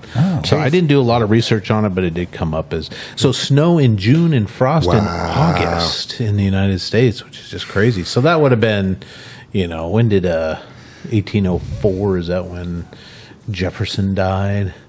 So this would have been. I don't remember that. Yeah, that sounds about right. Yeah, so this would have been, I don't know, in that weird, just before Andrew Jackson, kind of in that. I don't the expansion westward or whatever? Yeah. Right around there. Jeez. Yeah, who's 1860? Mallard Fillmore. Ballard? Isn't it Wilford? I think you made that up. Mallard. Yeah. Boys, did you guys do any summer camps growing up? I never did. My dad would put me to work until I just sprinted to the woods. I did not do any summer camps, but everybody else did, and it pissed me off. I don't know. I never. I did a summer camp with my boys as an adult, nice. as a camp counselor or that's cool. chaperone. Yep. Okay. Cool. Yeah, very cool. Yeah, good experience. A great experience. Yeah. Totally recommend shoving your kids off into Camp Orkyla or whatever it is. Yeah, we did Camp Orkyla. No, we did Camp. No, maybe in the 5th grade. Did you guys do like a 5th grade? Yes, week-long Waskowitz. camp? We did Waskowitz. Yeah, No. That's the one. You Camp didn't do that? Waskowitz. No. It was 6th grade. What school did you go to? Well, I went to. I went to Hazel Valley in Burien. Yeah, I don't know. It wasn't a special thing. Great memories I from had that, the though. week of running Is that from the summer big camp? kids. Well, it was a week in the spring, Right. That the school took bring you your- to, but that was the only camp I Like you would just go during school hours, or you'd be gone. they took a week for the 5th No, you'd graders be gone to go. for the week. You would really? gone, spend the no, night that there, yeah. never happened in my life. Never? Oh my god, Oh, man. My mom would have been joyed. I don't know how she didn't arrange for that. What It's a gift. My she tax just locked dollars me in at the work. basement or something for a week. Were you renting school district or? Yeah. Okay. Yeah. What do you remember about Waskowitz, Charles? Do you remember happifying? Happifying. No. Oh yeah, you'd walk up to somebody and had to happify. Happify 'em? This is called happify. I remember making the little survival kits out of the film canisters. Oh, yeah. You That's put a cool. little piece of tin foil, a match. bouillon cube, Nice. a mat. Yeah. You take the nail polish and cover the match to make it waterproof. Yeah. I think there was some fishing line and a fishing hook. So good. Whatever, but it all Yeah. fit in a little Yes. film canister. Yeah. Did you cook anything on the fire, like in aluminum foil? I don't remember. Yeah. Yeah, like a trout or something. Oh yeah. Yeah. It was great. Yeah, no, that does sound great. Man, no wonder I grew up so bitter. Here's a shout out to Tim Banks. If you're listening, Tim Banks, fuck you. Tim Banks What did slugged Tim me. do? He slugged me in the fucking gut. He and I are friends now. But, but fuck Thanks you for- anyway, Tim. Yeah, Tim. Young Yeah. Tim. Oh, Any the reason win. for that, or just No. being a dick? Well, I'm me. Yeah, well, I can kind of see There's that. that. We were all in line, and he just walked up to me and smiled and just socked me right in the stomach. And and when you get hit in the stomach and you're not ready. Not ready? No, that's how Houdini died. Yeah. Was there girls around? It was everybody was around. Did everybody point and laugh? And I don't remember that. I was just gagging. You just like I was bent over. dying. Yeah, I got no air. I just couldn't figure it out. Like, why did you hit me? What the hell happened? So fuck you, Tim Banks. Yeah. Tim, I had the worst 5th Show up grade at his house. teacher. Who No, he's was a good guy. Former nun. She's the one that slapped me in 5th Oh, grade. man, yeah. But she was, because we went with the teachers and everybody was there, and I don't know. I just felt like she was kind slapped of you? nitpicking. Later in the school year, she smacked me. We were doing a production, so every year the elementary school would have this production, and they would sell tickets to all the parents. So each class would come up with some kind of routine, some kind of song, some kind of dance, some little play, and parents would pay like $5 to get in to the thing, and it would raise money for school. So we did it 2 nights, and the first night went off without a hitch. The second night, we were standing in line ready to go on. We had this kind of a square dance thing going on, and the guy that did the choreography had me and these 2 other guys where we were doing and you couldn't do this today, but we were sort of in the middle of the stage. Everybody's doing their 4 square whatever dance, and the 2 guys would stop, pretend like they drew guns, and they would shoot, and I would fall to the ground, and then they would pick me up, and we'd keep doing the Jeez, I do-si-do or love it. I whatever. think we should bring that back. We should. So we're standing in line. We're in the hallway to the school, and you'd have to go through this breezeway to get to where the auditorium was. But we're standing, waiting to go, and I'm standing in front of the girls' bathroom. And one of the kids, I think it was Andrew something, but he pushed me into the girls' bathroom, right? Just as a joke, just fucking around with kids. Yeah. So I jumped out and all this stuff, and Miss Boutte came running up. And she was wait. Miss Boutte? Boutte. And she's probably dead now, which is good. I'm coming for you, Boutte. I'm coming for you. I'm hanging out with Swaggart. She came running over. She's like, "What's going on?" And I must have given her a look like what? And she just whack right on the face. And of course, I'm just like in shock. I'm like, what the fuck? She just slapped me. So I was like, fuck this. I'm out. So I ran out the door, booked it on home, told my mom, who was pissed. Oh, you left school and just went away? I just said, fuck this shit, right? I ain't putting up with this. No. Yeah. And there was a whole discussion, and she had to apologize, kind of, in front of the principal and my parents and me and all that stuff.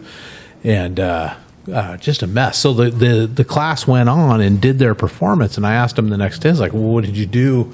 Yeah, what about that? Because they just said, we pretended you were there and did the thing, like we picked you up. You were the ghost. So I was there in spirit. Yeah. I was there in spirit. Nice. Anyway, yeah, fucking what a memory. Yeah, former nun. Yeah. Good for her. 5th grade. Not good memories.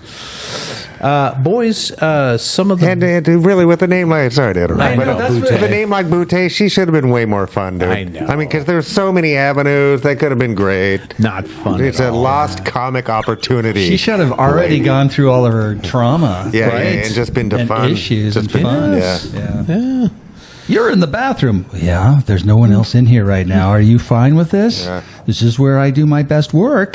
Whatever. Yeah, Like, hey, yeah. what are you doing there, Mr. Charles? Right. Tell me what's going on, man. Yeah, just... Yeah. Yeah. Well, Easy. he shoved me in there as a joke. I'm like, all right, okay. Yeah, knock it off. Knock We're it off. Getting ready to go on. Yeah. And all the kids were excited because they were going to be on stage Yeah. and perform. I mean, what, she got butterflies over the I don't Oscar, Tony award-winning performance here. Relax, lady. Fuck. Miss Boutte. Miss Boutte. Boys, we all know that summertime is the time for blockbusters. Big movie And it was blockbusters. Jaws the very first Jaws one? was the very first All right. one, is what is considered the very Yeah. first one. Because they didn't have summertime in the black and white era, right? No. So here are the top. I did 16 because I didn't want to leave this guy off the list, and we could talk about each one individually if you saw it, if you liked it, whatever. But 16 on the list, 1985, Back to the Future. Oh, geez, all right. Yeah. Which I adore that movie. Part of me has a man crush on a young Christopher Lloyd, Michael you're J. right. Fox. Lloyd too, right? He's got that white hair. That's a different fantasy. Big thing about that movie is I went with my dad, and my it's so dad good. grew up Yeah. in that Era. 1950. Sure. I think he Yep. graduated high school in like 57. Or What did he something. think? Yeah. He loved it. He thought it was great. But it was, look back at his teenage Yeah, years it's kind great, of thing. yeah. So it was great to kind of, we didn't do a lot of stuff together, right? Yeah, but that's a memory Growing you up. have. That's Yeah, one that's thing that we wonderful. could do together. Yeah. Yeah. And Huey Lewis, come on. And Huey Yeah, Lewis. come on. That's fun. What was the song that he sang? Gotta get back in time. That's right. Yeah. That's it. Do you want me to expand on what is the Jason Bateman or no Jason? American Psycho. Oh, yeah. It goes on Oh about yeah, where sports. he does a spoof on that. Have you seen that? Oh, he does? Yeah, there's a Huey Lewis thing I saw yesterday where he does a spoof on American Psycho, Oh, nice. and he Talking about his own. talking about his own music. Nice. Right? Nice. Yeah, I and gotta then he see that. kills the guy, and he says something like, "Don't ever talk about that Yeah. music again." That That's way," or something awesome. like that. I just saw that. It's fun. Yeah. Yeah. Coming in at 15, though, Superman 2, 1981. Oh, geez, all right. And that's the Superman one 2 with, Electric Boogaloo. Yeah, with Terrence Stamp as Zod, right? Is that 2? 2 Zod. Or Yep. is that 3? No, 2's one. Zod's 1, isn't it? 3 No. is 3. Quest for Peace. No, that's 4. No. Oh, is that 4? I think Oh, that's shit, we're getting 4. mixed up. With Yeah. Richard Pryor. Yeah, it's awful. Oh, man. Richard Pryor's I'm in the pretty fourth? sure. Time, I would change the plot. Yeah, no, I think that's 2, where in 1, he goes back in time. In 2, I think he has to fight Terrence Stamp as General Zod. Okay. E.G. Marshall as the President of the United States. Wow, you've got that in your memory banks. Oh, yeah. That's slick. Yeah. I never got into the Superman movies. No, they're kitschy, right? Super kitschy. It's all practical effects. Right. I think, I don't know. I wasn't a devotee necessarily, but I sure like Terrence Stamp and the... I don't know Terrence Stamp. What was he's that cool, person? man. I don't know. You've seen him. He's been an actor in our lives. Okay. Oh, yeah, forever. And Gene Hackman is... who is Luthor. just... We've discussed. Yeah. But he's just so good. In everything. He is. He just makes it all believable. In his... Because it was much more lighthearted, right? Yeah. And so, therefore, his villain is a much lighter villain. Oh, right? way lighter. You know what I mean? It's almost campy. It is. Yeah. One of his best lines I've ever heard. I don't remember the movie necessarily, but he's in a room in a Western. He's in a room and he's going to get laid, and he's going to get a bath. He's just getting out of the bath or something after riding on the prairie for days or whatever.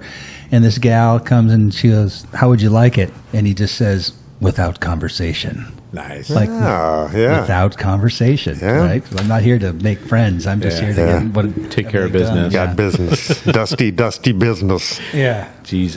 Boys, Love coming that at guy. 14, 1994's The Lion King. Oh, jeez. Yeah. Oh, wow. Yeah. I think I saw that at the Roxy Sure. back in the Yeah. day. With Mulan or something. Yeah. Which is an epic show. That was epic. Yeah, I've never seen it. Yeah. There's a new one, I think, Hakuna out Matata. this year. Yeah. There's a kind of a more realistic Is it the live action one? live action Yeah. one. Yeah. Not super good. Oh, did you see Started it? to watch it. I was babysitting the grandkid. Okay. And me and the daughter had it on. We were trying to just hanging out. And she's like, "Oh, let's watch this." And Sure. we watch it. Yeah. but- You know, you make a remake of something, you got this burned into your mind, Yeah. and there's And something about there being It just seems the original. thoroughly unnecessary. Yeah. It's a money grab, basically. Yeah. I'm assuming. Yeah, keep the IP, Yeah. I guess. Number 13, boys, the only good, well, that's not true. The Sixth Sense coming in at 1999. Oh, sure. I was going to say the only good M. Night Shyamalan, Shyamalan, but Yeah. he's The done one about the okay. trees was pretty good. That movie makes me crazy. Yeah, I do like the Swing Away Murrow one. Yeah. The what? That had good moments. The Signs. The Signs. Oh, yeah. The Mel Gibson. It does. It's got some moments in it. Yeah. It does. But yeah, it's also got the world's fucking greasiest Jew hater. Oh, right. Did he do one where he had like a lion or a tiger on a boat with a kid? Oh, Life of Pi? Was that him? Pi? No, that's the guy who did, not Danny Boyle. It's, Life of Pi. Okay. yeah, it's a good movie. Okay. Oh, it's rough. Did Yeah. Slumdog? Yeah, Slumdog. But I think Slumdog is Danny Boyle. That is Danny Boyle. Yeah. isn't it? Then it Yeah, is who is Life probably of the same Pi? I don't think it's Shyamalan. No, I But, don't think so either. Yeah. Shyamalan did the really bad, the Airbender. Oh, live action yeah. series, right. Yeah. The odd choice for that job. Yeah. Because I really liked watching, because my son was into the Airbender, Yeah, Avatar. Yeah. Yeah, who wasn't? Yeah, it was Back in the nice. day when Yeah. when the cartoon was out. Yeah. Yes. Yeah, that whole But deal. it just not good. Yeah, Life of Pi, the musical. I am the tiger, I am the monkey, I am eating all of them. I am the cannibal. Oh, my 1986, boys. Highway to the Best movie ever. yeah. Best That was movie huge. ever. Huge. Yeah, Top Gun, the Yeah. first one. I know so we've good. done another one. But, That's 86? 86. Yeah, that sounds Year of our perfect. graduation. Yeah. Perfect. Had Tom Skerritt in it, and I finally I met Tom Skerritt a couple of times, but first time I was working at Surrogate Hostess in Seattle, up on Capitol Hill, Right. really great restaurant. Was What's it working called? there, Surrogate Hostess. I don't It was remember that cafeteria style, the big long community tables. It was 19th and Aloha, right there. Okay. Jeez, we need to bring that back. Yeah, it was a great place. Great food, just really great ingredients. But he comes in. He came in a few times when I was there, but I worked as a busboy and a dishwasher. But if the kitchen got too backed up, you could order like baked eggs and stuff like that. The kitchen would run your, the little carafe or whatever the baking porcelain, whatever it is, chafing dish, whatever it is. They would run it out to your table, but if they got so backed up, they would just hand it to the dishwasher. Yeah. Take this out. Yes. So I took it out. Took this eggs out to this guy. First, it was Tom Skerritt, and I was like, "Oh, hey, here's your eggs," and he cut into it with his fork, and he looked, and it was wrong. Didn't have cheese, didn't have whatever was on it. He's like, "Oh yeah, it's miss. I don't think this is mine." I'm like, "Oh, okay, sorry about that." Took it back, and then I was like, "Oh yeah, it's this number." So I ran it over to the guy, and I put it down, and we were just fucking packed because this was like he's the like, "How come weekend somebody place. cut into this?" Yeah, he's like, "Somebody cut." I said, "Don't worry about it. It was Tom Skerritt," and I pointed it. And I ran back because I had nothing else. It was a famous guy. That makes it okay. Yeah, it's like, fuck, I got no time for your... It's basically like his own signature. Yeah. It's his signature. You should be pleased. You shared eggs with Tom Skerritt. Yeah. In fact, he sneezed all over that fucking thing, dude. Yeah. You guys you're one now. Yeah. You will be getting his gut biome. Gross. Man. Really nice guy, though. Here he's got a place in Woodby Island or somewhere. There you go. Sounds about right. That's a place where he would hang out. Yeah. I always loved him. Yeah. Did you ever eat on Capitol Hill at the Coastal Kitchen? Yes. Yeah, for breakfast and that sort of thing. I always loved the Coastal Kitchen. How close was that to the Coastal Kitchen, the place you're talking about? Was it by there or was it down by Broadway? No, 19th is up. Yeah, 19th is it up. Was up. Yeah. Oh, fuck. You know where St. Joe's is? The Not big really. church. The big white church. Yeah, I know where the big church is. Yeah. Right across the street from that. Oh, okay. On 19th. Gotcha. Yeah. Worked there for a year and a half. Not there anymore, though. It's not. It's it went to a Tully's for a long time. Oh, man. And now it's kind of a cool little bakery spot. It's not bad. Been in a couple of times. Yeah, not too many communal tables post-COVID. No. Not really. Yeah, that was great because you just come in and sit wherever. Yeah, right? like Meet most your of the neighbor. planet does. Yes. Yeah, kind of like what great. you were talking about at the Nest. The Nest, Yeah. Just a really great, Yep. Going up and just spot. meeting folks from out of town. So and great. Different countries and stuff. Yeah, Top Gun, that was the homoerotic volleyball scene, right? We was. discussed. Yeah. That was a Quentin Tarantino kind of a take on that whole thing. It's a homoerotic film. Yeah. But, I mean, God bless him, Val Kilmer, man. Yep. Terrific. Some great performances in that. And what was the stat after that was shot? There was a uptick in people going into the Army or into the Air Force and Navy. I'm Huge. sure. Yeah. Everybody wanted to be a flyer. Yeah. Oh, yeah. But then it's they're like, nope, sure you're going to be can. a truck driver. Oh, yeah. You're going to be a cook. You're going to push the a Army. pencil, dude, for mass. It's Right.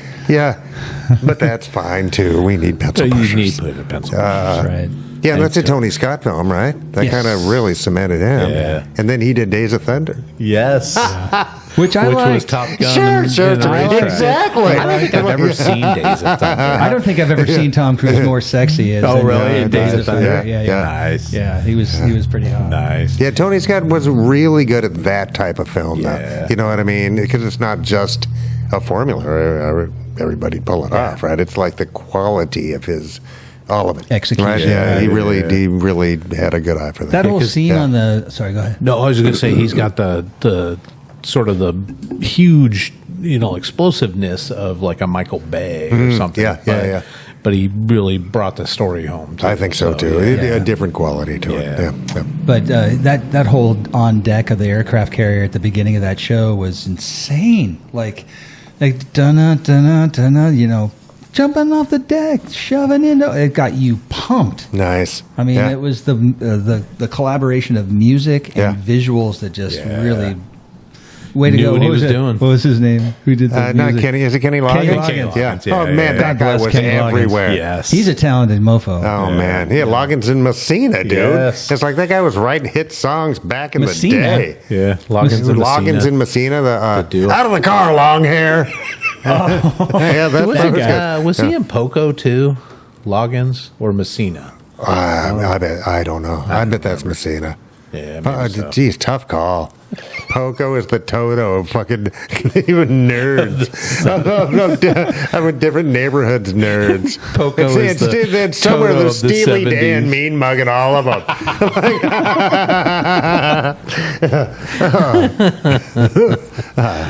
Boys, in 1991, it brought us Terminator 2 Judgment Day, which was just the biggest blockbuster, just crazy. 30 times in theaters. Oh, and by the way, this is the top movies according to Entertainment Weekly. This Are these isn't grossing necessarily? No, not grossing. These are just considered blockbusters, and then Entertainment Weekly came in and picked their favorites. As a summer film. Yeah, Judgment Day's unreal, dude. Judgment Day's I mean, the stunts were unreal.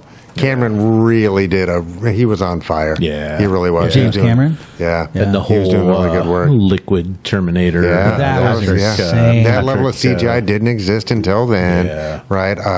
And just the action sequences are unreal. Right. Oh, so good, man. Yeah. When he first is trying to save Sarah, and her reaction gets really good work out of her. Right. Oh, she's going for it, man. Yes. And then she sees what he sees. Yeah. And it's way worse. I gotta watch it again. Oh, they do really good work, man. Like, okay, I guess I will go with if you you. want to live. It's like, I felt it when he said that.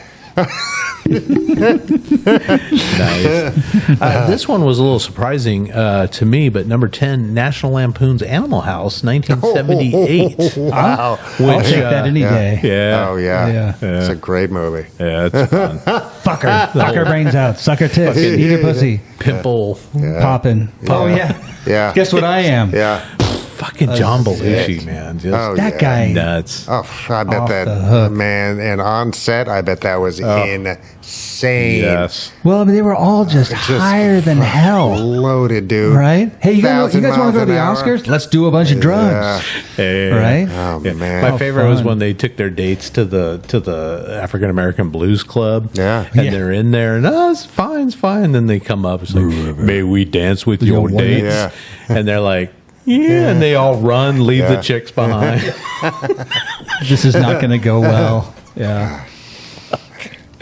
Oh my God. Number 9, not surprisingly, Ghostbusters, Oh, there you go. 1984. That's a really good one. Yeah. They all brought it on that one. Well, I mean, what a And cast. it had a summertime song because the Oh, summertime that's right. songs in Yeah. the summertime, you know what I mean? Don't It's sing like it. that was both of them. Yeah. Don't That sing was it. huge. Yeah. Yeah, it was huge. Huge. I think, didn't he get sued by Huey Lewis, speaking of Huey Lewis, No. for stealing like his, like there's like there's- a beat, there's a I have no idea. I don't know. I think he did. I think he ended up paying Huey Lewis Oh, man. a ton of money. He was out of all the royalties. ruthless. I don't know if he Shows up got with like that. a songwriting credit. We'd have to look that up. Probably, yeah. I would think so. 1994, and my uncle worked on this one, Forrest Gump. Oh, geez. The best movie in the whole world. Yeah, jeez. That was probably one of it was a 3-hour movie, 2.5-hour Do movie. something, like yeah. that. Do something. Watching it Great for the movie. first time and just all the little, Yeah. not CGI even Easter stuff. eggs, but just Right. the awesomeness of It you is. know. It's deep. It's deeper than you think it is. Yeah. Zemeckis is a brilliant. The guy's good, man, and they work cinematographer. well together. Yeah. I don't know. I like his work. I do. I yeah. think that ranks up there in my top 5 movies. Nice. Definitely. Nice. Yeah. Yeah, and I think Tom Hanks played it just perfectly. Yeah, no, come on. I don't Yeah. think you could have picked anybody else. Yeah. To, Well, they're making Ernest P. Worrell. maybe Nick Cage. they're making a number 2 now. Forrest Gump 2. Electric Boogaloo. Yeah. Electric, yeah. Nice, Oh, nice. man. Forrest gets his groove on. Number 7, this more recent edition, and I'm glad to see it. Mad Max Fury Road, 2015. Man. Yeah, the feel-good movie of the year. It's a well-done film. That's the It one really where is. with the big guitar player guy. Yeah. And the the- fire twister Yeah. and shit is that they Yes. drive into a storm. It's fucking huge. And they're riding on Yeah. those poles Yeah, that are just it is. It's a flailing. really They impressive must have had a action blast film. making that. Oh man! And it's what's Stunt his face guys. that was in the first? He played the guy that the big baddie. who plays Toe Cutter? Yeah. Toe Cutter is Immortus Joe. Yes. Yeah. Who's that? Tokata. I think he passed finally, but the actor, who plays Immortus Joe, the gray-haired guy with the mask on, who's drinking mother's milk and shit. That guy, right? I mean, that's a villain, bro. Oh. That's a fucking villain. Oh, he's insane. Yeah, enslaved the really cute chicks. Yeah. It's like, I mean, it's nice to be the king. It was the time. They steal his mother's milk. Yeah, they steal his mother's milk. It's a cool movie, man. It is. All the different tribes. You know what I mean? It's cool. Yeah. Really well. Yeah, really it is. Yeah. We after the first one came out, there was a tabletop, like Steve Jackson games, right? But they had a bunch of stuff. There was, because D&D was D&D, but there's a bunch of other ones, And we had one that was like a Mad Maxy thing that we would play, so that was fun. Nice. Number 6, boys, 1982's E.T. Phone Home. Oh man, it was huge. It was a great movie. Such a fantastic. I got a story about whatchamacallit, Ben, my son, my oldest son. We showed that to him when he was probably 7 or 8. And it freaked him out. Oh, buddy! Like he was terrified of that, especially when E.T. got sick. And he was down by the river and stuff. Yeah. And we couldn't finish the movie because it was just so terrifying. And it was a real interesting thing as a father, watching. You'd think, well, my dad took me to The Shining when I was 9. How could this be bad, right? And Papillon. But you never know about. It's like, fuck. I didn't go to see Papillon, but just that whole who knows what's going to trigger you type of thing. But I remember him just being really freaked out about that. And it kind of freaked me out about it too. Like I kind of crawled 7 or 8 maybe. I feel like I'm right. I don't know. I could be wrong, but I think it was 7 or 8. Part. I remember being a kid. And so I was 10, right, when that came out or something. 82. So. Oh, geez, I was going on 12. So. I think 12. Yeah, but I remember the military guys in the plastic tubes. Right. I didn't like that part because I'm like, they're coming for us in 2025. Yeah. I can see it. They're here. Chasing them, but with those kids, man. The bikes, just E.T. made the bikes fly. You're just like, oh my God. Run from the bad guy. Spielberg's good at spinning that yarn, dude. Yes. He is. And who was the little girl? Drew Barrymore. Drew Barrymore, friend of the show. Yeah. Yes. Yeah, she's coming on next week, I think. I hope so. We're going to talk to her about union representation on her show is what we're going to do. But make sure she shows up. Number 5, boys, Indiana Jones and the Raiders of the Lost Ark, 1981. So was that just Raiders of the Lost Ark? Yeah, the original one. The original one. Yeah. So the good. melting faces. So good. Oh, my God. Yeah. Is that the one where it was like, that's not a gun? That was the second one.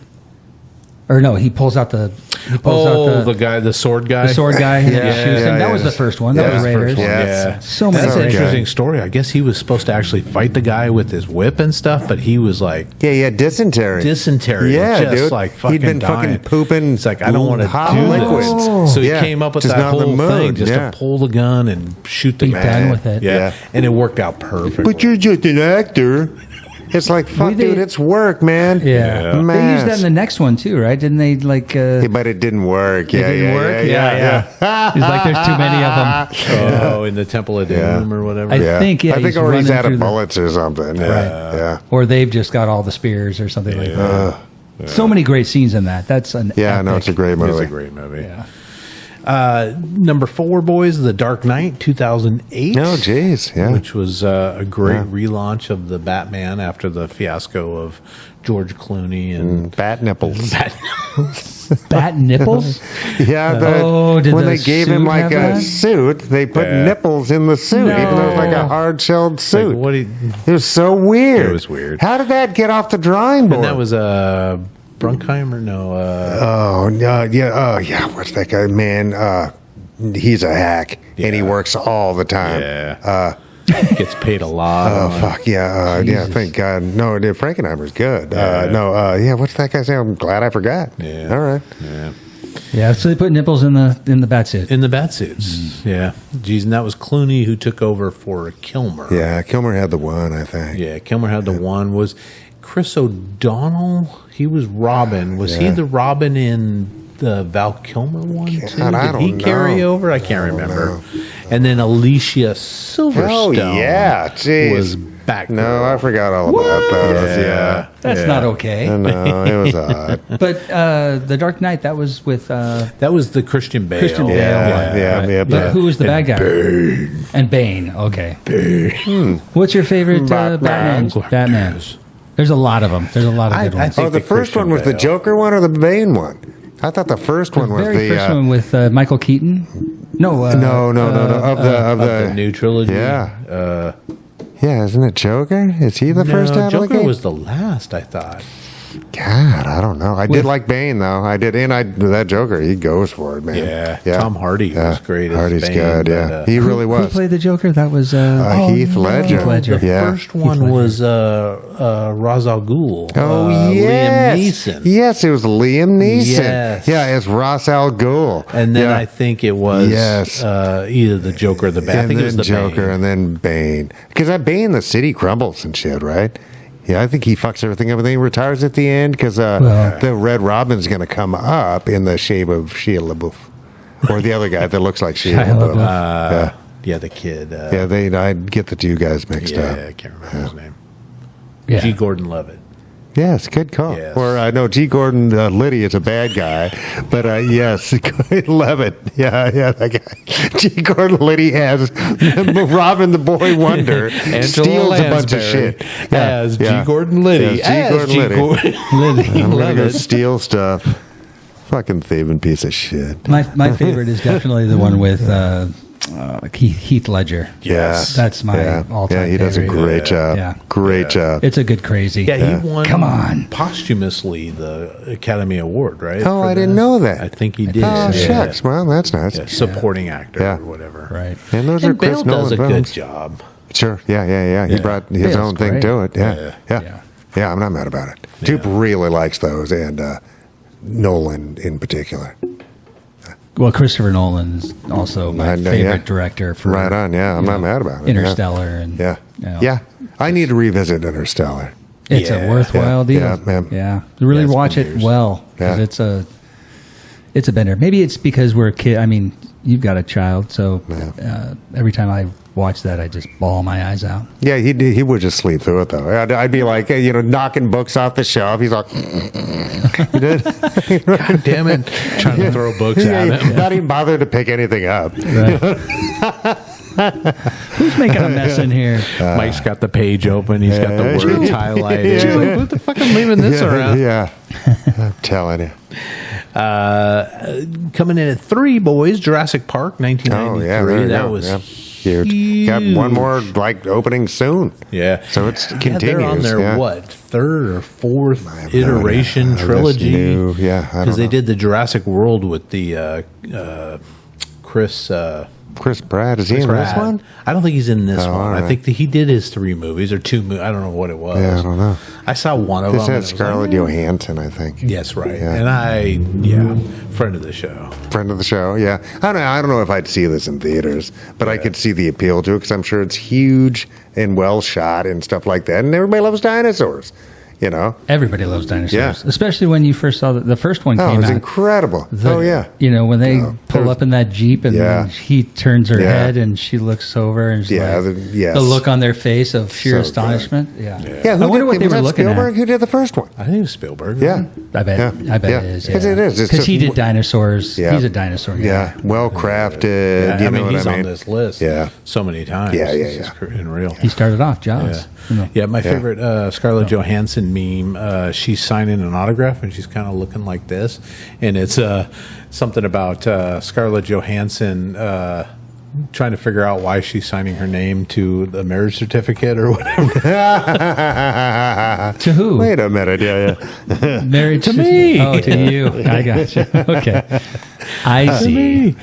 Number 2, and this is just part of our lexicon, part of our lives forever. Star Wars Episode 4, New Hope. It wasn't called that at the time. It was just Star Wars. 1977. Changed everything. Man. God, because it had more. You couldn't, unlike Jaws, which is Jaws, right? And started this whole momentum for summer movies, but you can sell merch. There's no merch to be sold for Jaws besides T-shirts or whatever. You know what I mean? Star Wars had the corner on that shit. Like nobody else. That's what started it. Yeah, I think. Yeah, right?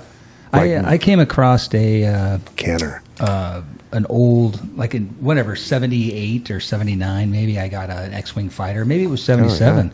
I still had it in the box, never been opened. It was in a box somewhere, and I just discovered it, and it was like, what's this? No, I never put it together. Yeah. I think I threw it away. No, don't throw it away. $10,000. Yeah. But people will collect that shit, man. It's a big deal. It's an industry. Yeah. Geez, and number one, we already talked about, Mike, Jaws. The musical. The music.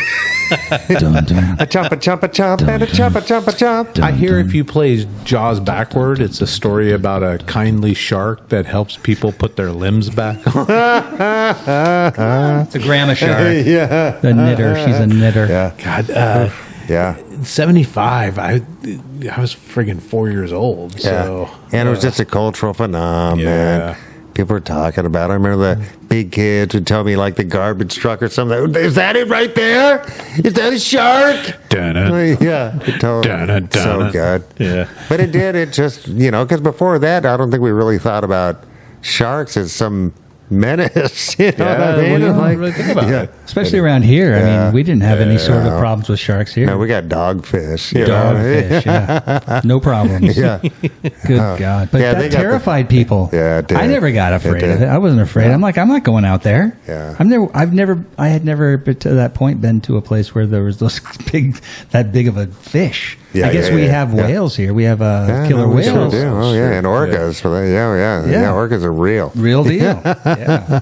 But they'll kick the shit out of a great white shark. Have you seen what they do now with sharks now? Yeah. Like, people be swimming with them and they'll just hit their nose. If they're coming at you, they just push on the shark's nose and make them go a different direction. Yeah, because the shark's not trying to eat that human. It's just checking out the smells more than anything else. Because I think their sense of smell is so incredible that I bet it's almost just like with dogs. Dogs roll around in stinky stuff because it's a type of intoxication to them. Right? It's like, because smell's so important to their brains. Right. They get so much information, you know what I mean? And sharks are kind of the dogs of the sea in a way. And I don't understand that, like smelling underwater. Yeah. I bet it's intense. That's a crazy thought. Yeah. I don't get how that works. Yeah. But to be able to smell something from miles away. In the parts per billion. Right. They're incredible creatures and electronic, like all this stuff, because it's dark as fuck, right? So they have to be picking up all these different signals, like slugs and snails do too. We see them; they're not seeing in the way we do. It's a lot of electromagnetic shit and fucking blah blah blah, and, radiation off of surfaces and blah blah blah. Sure. But, being a shark would be fucking crazy. But like an orca will remember a specific shark that wronged it. And hunt that fucker down again. Wow. Because they all migrate, and right? A lot of these fuckers, and they rub elbows, right? And you see it in the woods, too. It's like there's bears. Sharks in the woods? No. Tree Sharknado. Yeah. But different creatures get to know each other. Yeah. You know what I mean? It's like the smells and the sight and how they walk and blah, blah, blah. Who's a threat, who's not, and blah, blah, blah. And they hold grudges. Crows hold grudges. Eagles hold grudges. Right. Orcas hold grudges. Yeah, we're not the only ones with those guys. Oh, yeah. Oh, man. Yeah, you see a great white bit in half once in a while, Right. Yeah. Oh, fuck, that's some shit. Man. Yeah. Orcas, we need to genetically alter orcas to have arms so they can carry guns. The U.S. military. I thought maybe you were going to say a guitar. I want him to play guitar. Yeah. Well, that's where that part of that ice budget's going to go to. Arming the sharks. No, arming the orcas. So orcas. Yeah, they're going to try to make redneck orca. With little red hats on. But you'll never take our freedom. Oh my God. And just real quickly, boys, because it's summertime and there's always the song of summer. I've got a list of top 10 songs of summer of all time. And this is by Rolling Stone. So it's a summer song that dominates the top 40, every backyard cookout, every picnic, all the stuff, sitting in the parking lot, cruising, all the stuff in the summertime. So their picks for most sizzling summer songs ever. Coming in at 10, and I don't know this one, but WizKid featuring Thames, Essence, came out in 2020. Something the kids would call groovy, I think. But I'm not familiar with that one. 1982, very familiar with this one. The Go-Go's, Vacation All I Ever Want. Nice. Yes, Belinda and the Gals. Oh, right? yeah. No, it's great. And that also made it into a lot of films. And it's used a lot. Yeah. Yeah, good on them, because they probably make a lot of money off of the... Geez, I sure hope so. That's nice. Merchandising and all that stuff, and then 1984, When Doves Cry, Prince. As a summer song? Yeah, they call it the song of summer, because I guess it's... Summer Nights. Yeah. Alice Cooper, 1972, School's Out. Oh, sure. It gets played on every classic rock station. Yeah. And I think this one might have something to do with the little Spike Lee movie, but Public Enemy's Fight the Power, 1989. Fight the Power. Right? It was Do the Right Thing, right? That's a good song. Oh, yeah. Public Enemy, good Lord. I do love me some PE. I do, yeah. They started it all. For sure. Kind of, right? Yeah. They're the first punk rockers of hip-hop. Of hip-hop, yeah. Of course, 1965, boys. We talked about this quite extensively, either last episode or the episode before, but the Beach Boys and California Girls. Oh, yeah. Just quintessential. Yeah. And then Gin and Juice of 1993, Snoop Dogg. That's a great song. Yeah. It really is a great song. Marvin Gaye's Got to Give It Up, parts 1 and 2 from 1977. And wasn't that the song that Alan Thicke's kid, Robin Thicke, didn't they sample that and didn't give enough credit to? Jeez, I don't know. Yeah. Maybe. Might have been a different. I don't remember that. And I went to one of her concerts, Martha and the Vandellas, Dancing in the Street, 1965. I went to Puyallup Fair, had like one of those old-timey reviews and stuff, and she came out and did a few songs, and I was just screaming, Martha! Oh, so good. Oh, so you were nice. not. I was. I just was in heaven. You were in it. It was that rock and roll review. Oh, yeah. Right Great. on. I can't remember the other bands that were there, though. I don't like Miracles or something. Maybe. Yeah, you know what I mean. It's great. The Vandellas. Dave Clark 5 or something. I don't know. Yeah. And then the number one, according to Rolling Stones, 1975, Good Times by Chic. Good Times. I can't sing it. Somebody's got to get it started for me. Good times, bad times. No. No. That's a much better. Yeah, geez, I don't know that one. I don't know that one either. Chic. Good Times. You'll know it when you hear it. Good times. Good times. See if I can play it. Well, it's number one, so it was number one on the list anyway. Yeah. Oh, sure. Totally. Roller skating heaven. Times. Yeah. These are the good times. Gotta leave it there because YouTube's gonna cut us off. Yeah, so that's the top 10 number one summer songs of all time. Wow. Do you guys have any like musical memories of summertime? Tons of them. What would you like your go-to cruising or high school or hanging out in the parking lot? Yeah, I think after high school, like graduation week, I remember like playing a lot of 80s. Whatchamacallit, what's the movie, The Breakfast Club? Stuff from like The Breakfast Club. Yeah. You Spin Me Right Round, Baby, Right Round. Yeah. By, Dead or Alive. Dead or Alive.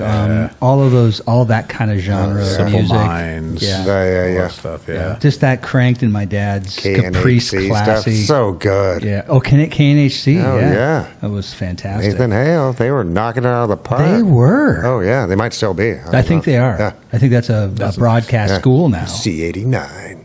That's right. Oh, yeah. But going down to Alki and listening to that music, I remember having my dad's car and cruising down to Alki, then top down, sunroof open, John Sanders up out of the roof, girls, just So no good. care in the world. Yes. Yeah. And it's just, of course, it involves a car because America's love affair with the car is a real thing. It is. And I remember loving, did you just, when you got a chance to drive, did you just I got to go get some bread? I got to do whatever you need. Don't you need, vodka, Mom? Yeah, get me out of here. Yeah. Just write a note. It should be fine. Should be good. Yeah. So, music. How about you, Mike?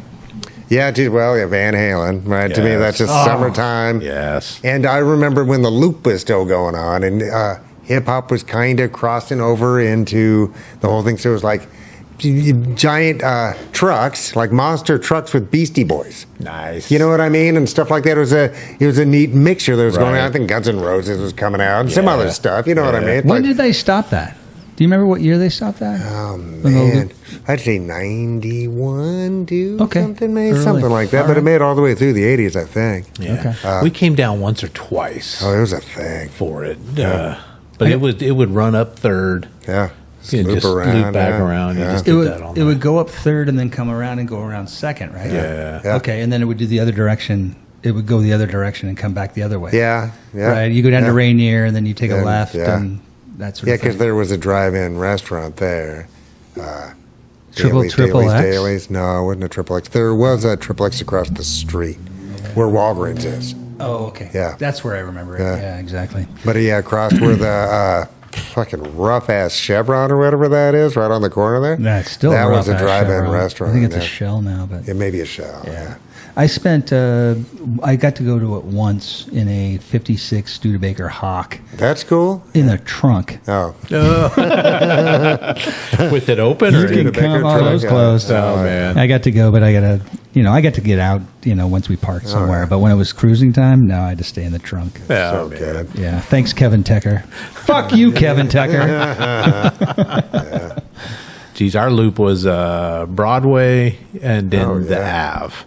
Sure. And we just had a figure 8 that would take us all the way to the end of Broadway, loop around, get all the way up by Seattle Pacific, campus there. Seattle Pacific. Seattle U. Seattle U. Make a U-E all the way down Broadway. Drop down into Roanoke. Yeah. Cut across University Bridge. That would be the route. That was the route. Loop the Ave, then back up through Roanoke. Oh, and lots of people would do that. Or it was just you guys? Me, mostly, and my buddies would do it. Yeah. It wasn't like because you're going to come across somebody. Yeah, I mean, you got the best. You got Broadway and you got the Ave. And the the two hoppinest areas. Yeah, they really were. Yeah. Oh, yeah. Yeah. And what was the rapper from Seattle U or Seattle Central Community College? Baby Got Back. Yeah. Mix? Dr. Mix-a-Lot. Yeah. Doctor? Just Sir Mix-a-Lot. Yeah. Not Doctor. Yeah. Posse's on Broadway. Oh, yeah, it's huge, man. Posse's on Broadway. And that was, our breakthrough for hip-hop, right? Yeah. Driving a purple Mercedes with gold rims. Nice. I met him one time in the parking garage of Seattle Central Community College, and he's getting out of it. It says Mix-a-Lot. I go, are you Sir Mix-a-Lot? He's like, yes, I am. Real nice guy. Really cool. But, yeah. I think he's got a radio show now, right? I don't know. He sure should. That's a great idea. Yeah. Sure. I think. He did for a while. Boys, sharing is caring. Anything new and exciting this week? Any new places? You mentioned a couple places. Yeah. We won't mention you've been some over of on the the west side. Yeah, it's not. This is like, this is a PG at least. Yeah. PG-13. But thanks, Janelle. I'll just do a shout out to Janelle. That's nice. Cheers. Thanks. I had a great time and look forward to seeing you again. Nice. Yep. And the coffee shop you went to in the Nest. Oh, yeah. Yep, the Nest is a great place. It's a rooftop bar up on Second, I think, or First, and it's got a beautiful kind of an unobstructed view of downtown waterfront. Nice. So you can see as far south as the Mount Rainier and the stadiums, and up over to the Cascades, the Olympics, and just on Sunday it was just fantastic because the light was so great. It was so clear. The blues were really blue. It was a really good deal. I loved it. Nice. It was fantastic. So I recommend going there to the Nest and getting some good food and enjoying yourself and having a good time. Right on. Yeah. What about you, Mike? Oh, wait. One more thing. Oh, yeah. Oh, Lady J's in West Seattle. Started out in Lady J's in that's West right. Seattle. Yeah, Make that's sure. right. Sarah is the owner of that place. She's a local Renton person, but Yeah, she's that's a cool. fantastic restaurateur. Attention to detail, quality of food. What kind of food? Meat. Okay. And it's kind of a cool thing. You have a kind of a dry erase menu. And so you pick your entree and then you get a few sides. You have a choice of like collard greens and mac and cheese and sweet bread and such. Yeah, so it's a really nice little layout. You can get cured meat, or not cured meat, but just like steaks, like ribeyes and fillets and that sort of thing. They've got a whole refrigerated section for that. Huge barbecue out on the back patio. Nice back patio. What? It's a great little spot. So more All like right, a no. laid-back steakhouse kind of a Not thing? even a steakhouse, more like a laid-back, Just bistro. simple place, no pretentious, Yeah. nothing, just a great place to hang and great food. Nice. Yeah, highly recommend Geez, that. all right. I don't know. We might have to Lady do J's. a business expense. That would be Yeah. a great idea. Yeah. Yeah, go and see that. She's a local Renton person, so that's kind of a That's cool. nice. And give cool her some deal. business. Yeah, absolutely. Yeah. Lady J's in West Seattle. Nice. Admiral area or farther down? Junction by by Jack's and Okay. just a couple of doors up from the sister pub or the sister arcade from 8-Bit called Corner Pocket, I think is what it's called. Okay. Yeah. Yeah, and then the record stores next to that on the corner. Yep. So That one little record That store. one. that one little record That's store that made just- Seattle. Yeah. Man. Yeah. Man, they've been fighting the good fight. I'm not Yes. mad at them. It's a cool spot. Yeah. We started our date off there, actually. Oh, did you? geez. We did. We went to go look at vinyl as the plan, and walked in and walked upstairs. There's a little bar upstairs, and so we got a beverage. I got a non-alcoholic beer, and she got a cocktail, and we sat there. No, she had a beer, and we went over a couple feet away, just between the records, and didn't look at a record at all, and just sat and talked for an Yeah, hour. that's and great. Finished a beverage, and then Oh, yeah. headed off down to Lady J's to get another beverage. It was great. It was a good day. It was a good. Nice. It was a good day. Yes. Right on. Yeah. Nice. Yeah. What about you, Mike? I've been working with Mary on the. Did a bunch of envelopes and mailers yesterday, so the campaign's running strong. Nice. And we started watching, and we're late to this, but Only Murders in the Building, which is Steve Martin, Martin Short, and Selena Gomez. Yeah, I think I watched the very first episode. Martin Short's stealing it. Yeah, I mean, he's just a delight. He's a What's that character he does where he's a kind of a fat guy? Yes, Glick. Oh my Jiminy Glick. Yeah, I think it is Jimmy Glick. He can get people Yeah. rolling. He's Yeah. just so He just in is. your face. Yeah. And they've been friends forever, so it's good to see them yes, together. Does he play Glick in that show too? in No, that? he plays a like a Broadway producer who's just not been like Splash 2 and all this kind of stuff, just like never quite there, you know. Okay. But he really just kind of has it's on all the time. You know what I mean? Is he on Netflix? Is it a Netflix thing or is it Hulu? Geez, I'm going to say Amazon. We don't have Netflix right now, so Amazon. it must be some on Amazon. Okay. Hulu. Yeah, those two guys are comedy geniuses. Yeah, though. yeah, They're yeah. Yeah, very fantastic. much so. Yeah, I know, and I really feel, and I'll die on this hill, that Martin Short is one of our greatest dramatic actors. He just doesn't do drama. But I've seen him in moments where you can tell he just can turn it the fuck on. Yeah. Yeah. He actually did, and I think it was like a It's a good shout out. Law and Order or something, where he's on and he has to be drama guy. Yeah. Yeah. I think it was like a Law and Yeah, Order. he is very, very capable. And Yeah. I'm glad he does his Marty Short Yeah, thing, right? yeah. Because I hope he's having a blast and saving for his grandkids, right? But, yeah. Yeah, I And really the like premise that guy. is somebody dies in their apartment or their condo place, and they decide to do a podcast Yeah. to figure out the murder mystery or the death mystery or Yeah, whatever. and just and how each episode is leading to the next is really good and smart. It's well written. All right, maybe they I'll seem to jump be back having a into good it. time at it. It's still funny, you know what I mean? It's like, but yeah, no, I really enjoy it. How does Selena Gomez do? I think she's doing great. She's very dry and deadpan and kind of, seemingly just kind of detached from everything. You know what I mean? But I really think there's going to be reasons for that as we get into it. Oh, you're just in the first season? Yeah, the first little bit. Okay. Yeah. Little I've watched, and it's either 1 or 2 episodes, she really held her own with, I mean, these guys are like gigantics. Yeah. Oh, whose careers are twice as old as she is. Yes. Just their careers. Just their careers. Yeah. I mean, both of them. Right. Martin's going back to the Smothers Brothers. Right. And was he a writer for them? Yes. Oh, you're kidding and Martin Short's from like SCTV and all the stuff before that. Yeah. Sure. It's like, man, no, it was before Selena Gomez's parents man. were still in grade school or something. Oh, that's good. Yeah, it's crazy. Yeah, she was holding her own. Yeah. And it made me laugh, so that's nice. I dig it, man. That's cool. I'll have to check it out. Yeah, geez, we started watching the new season of The Bear. Oh, yeah.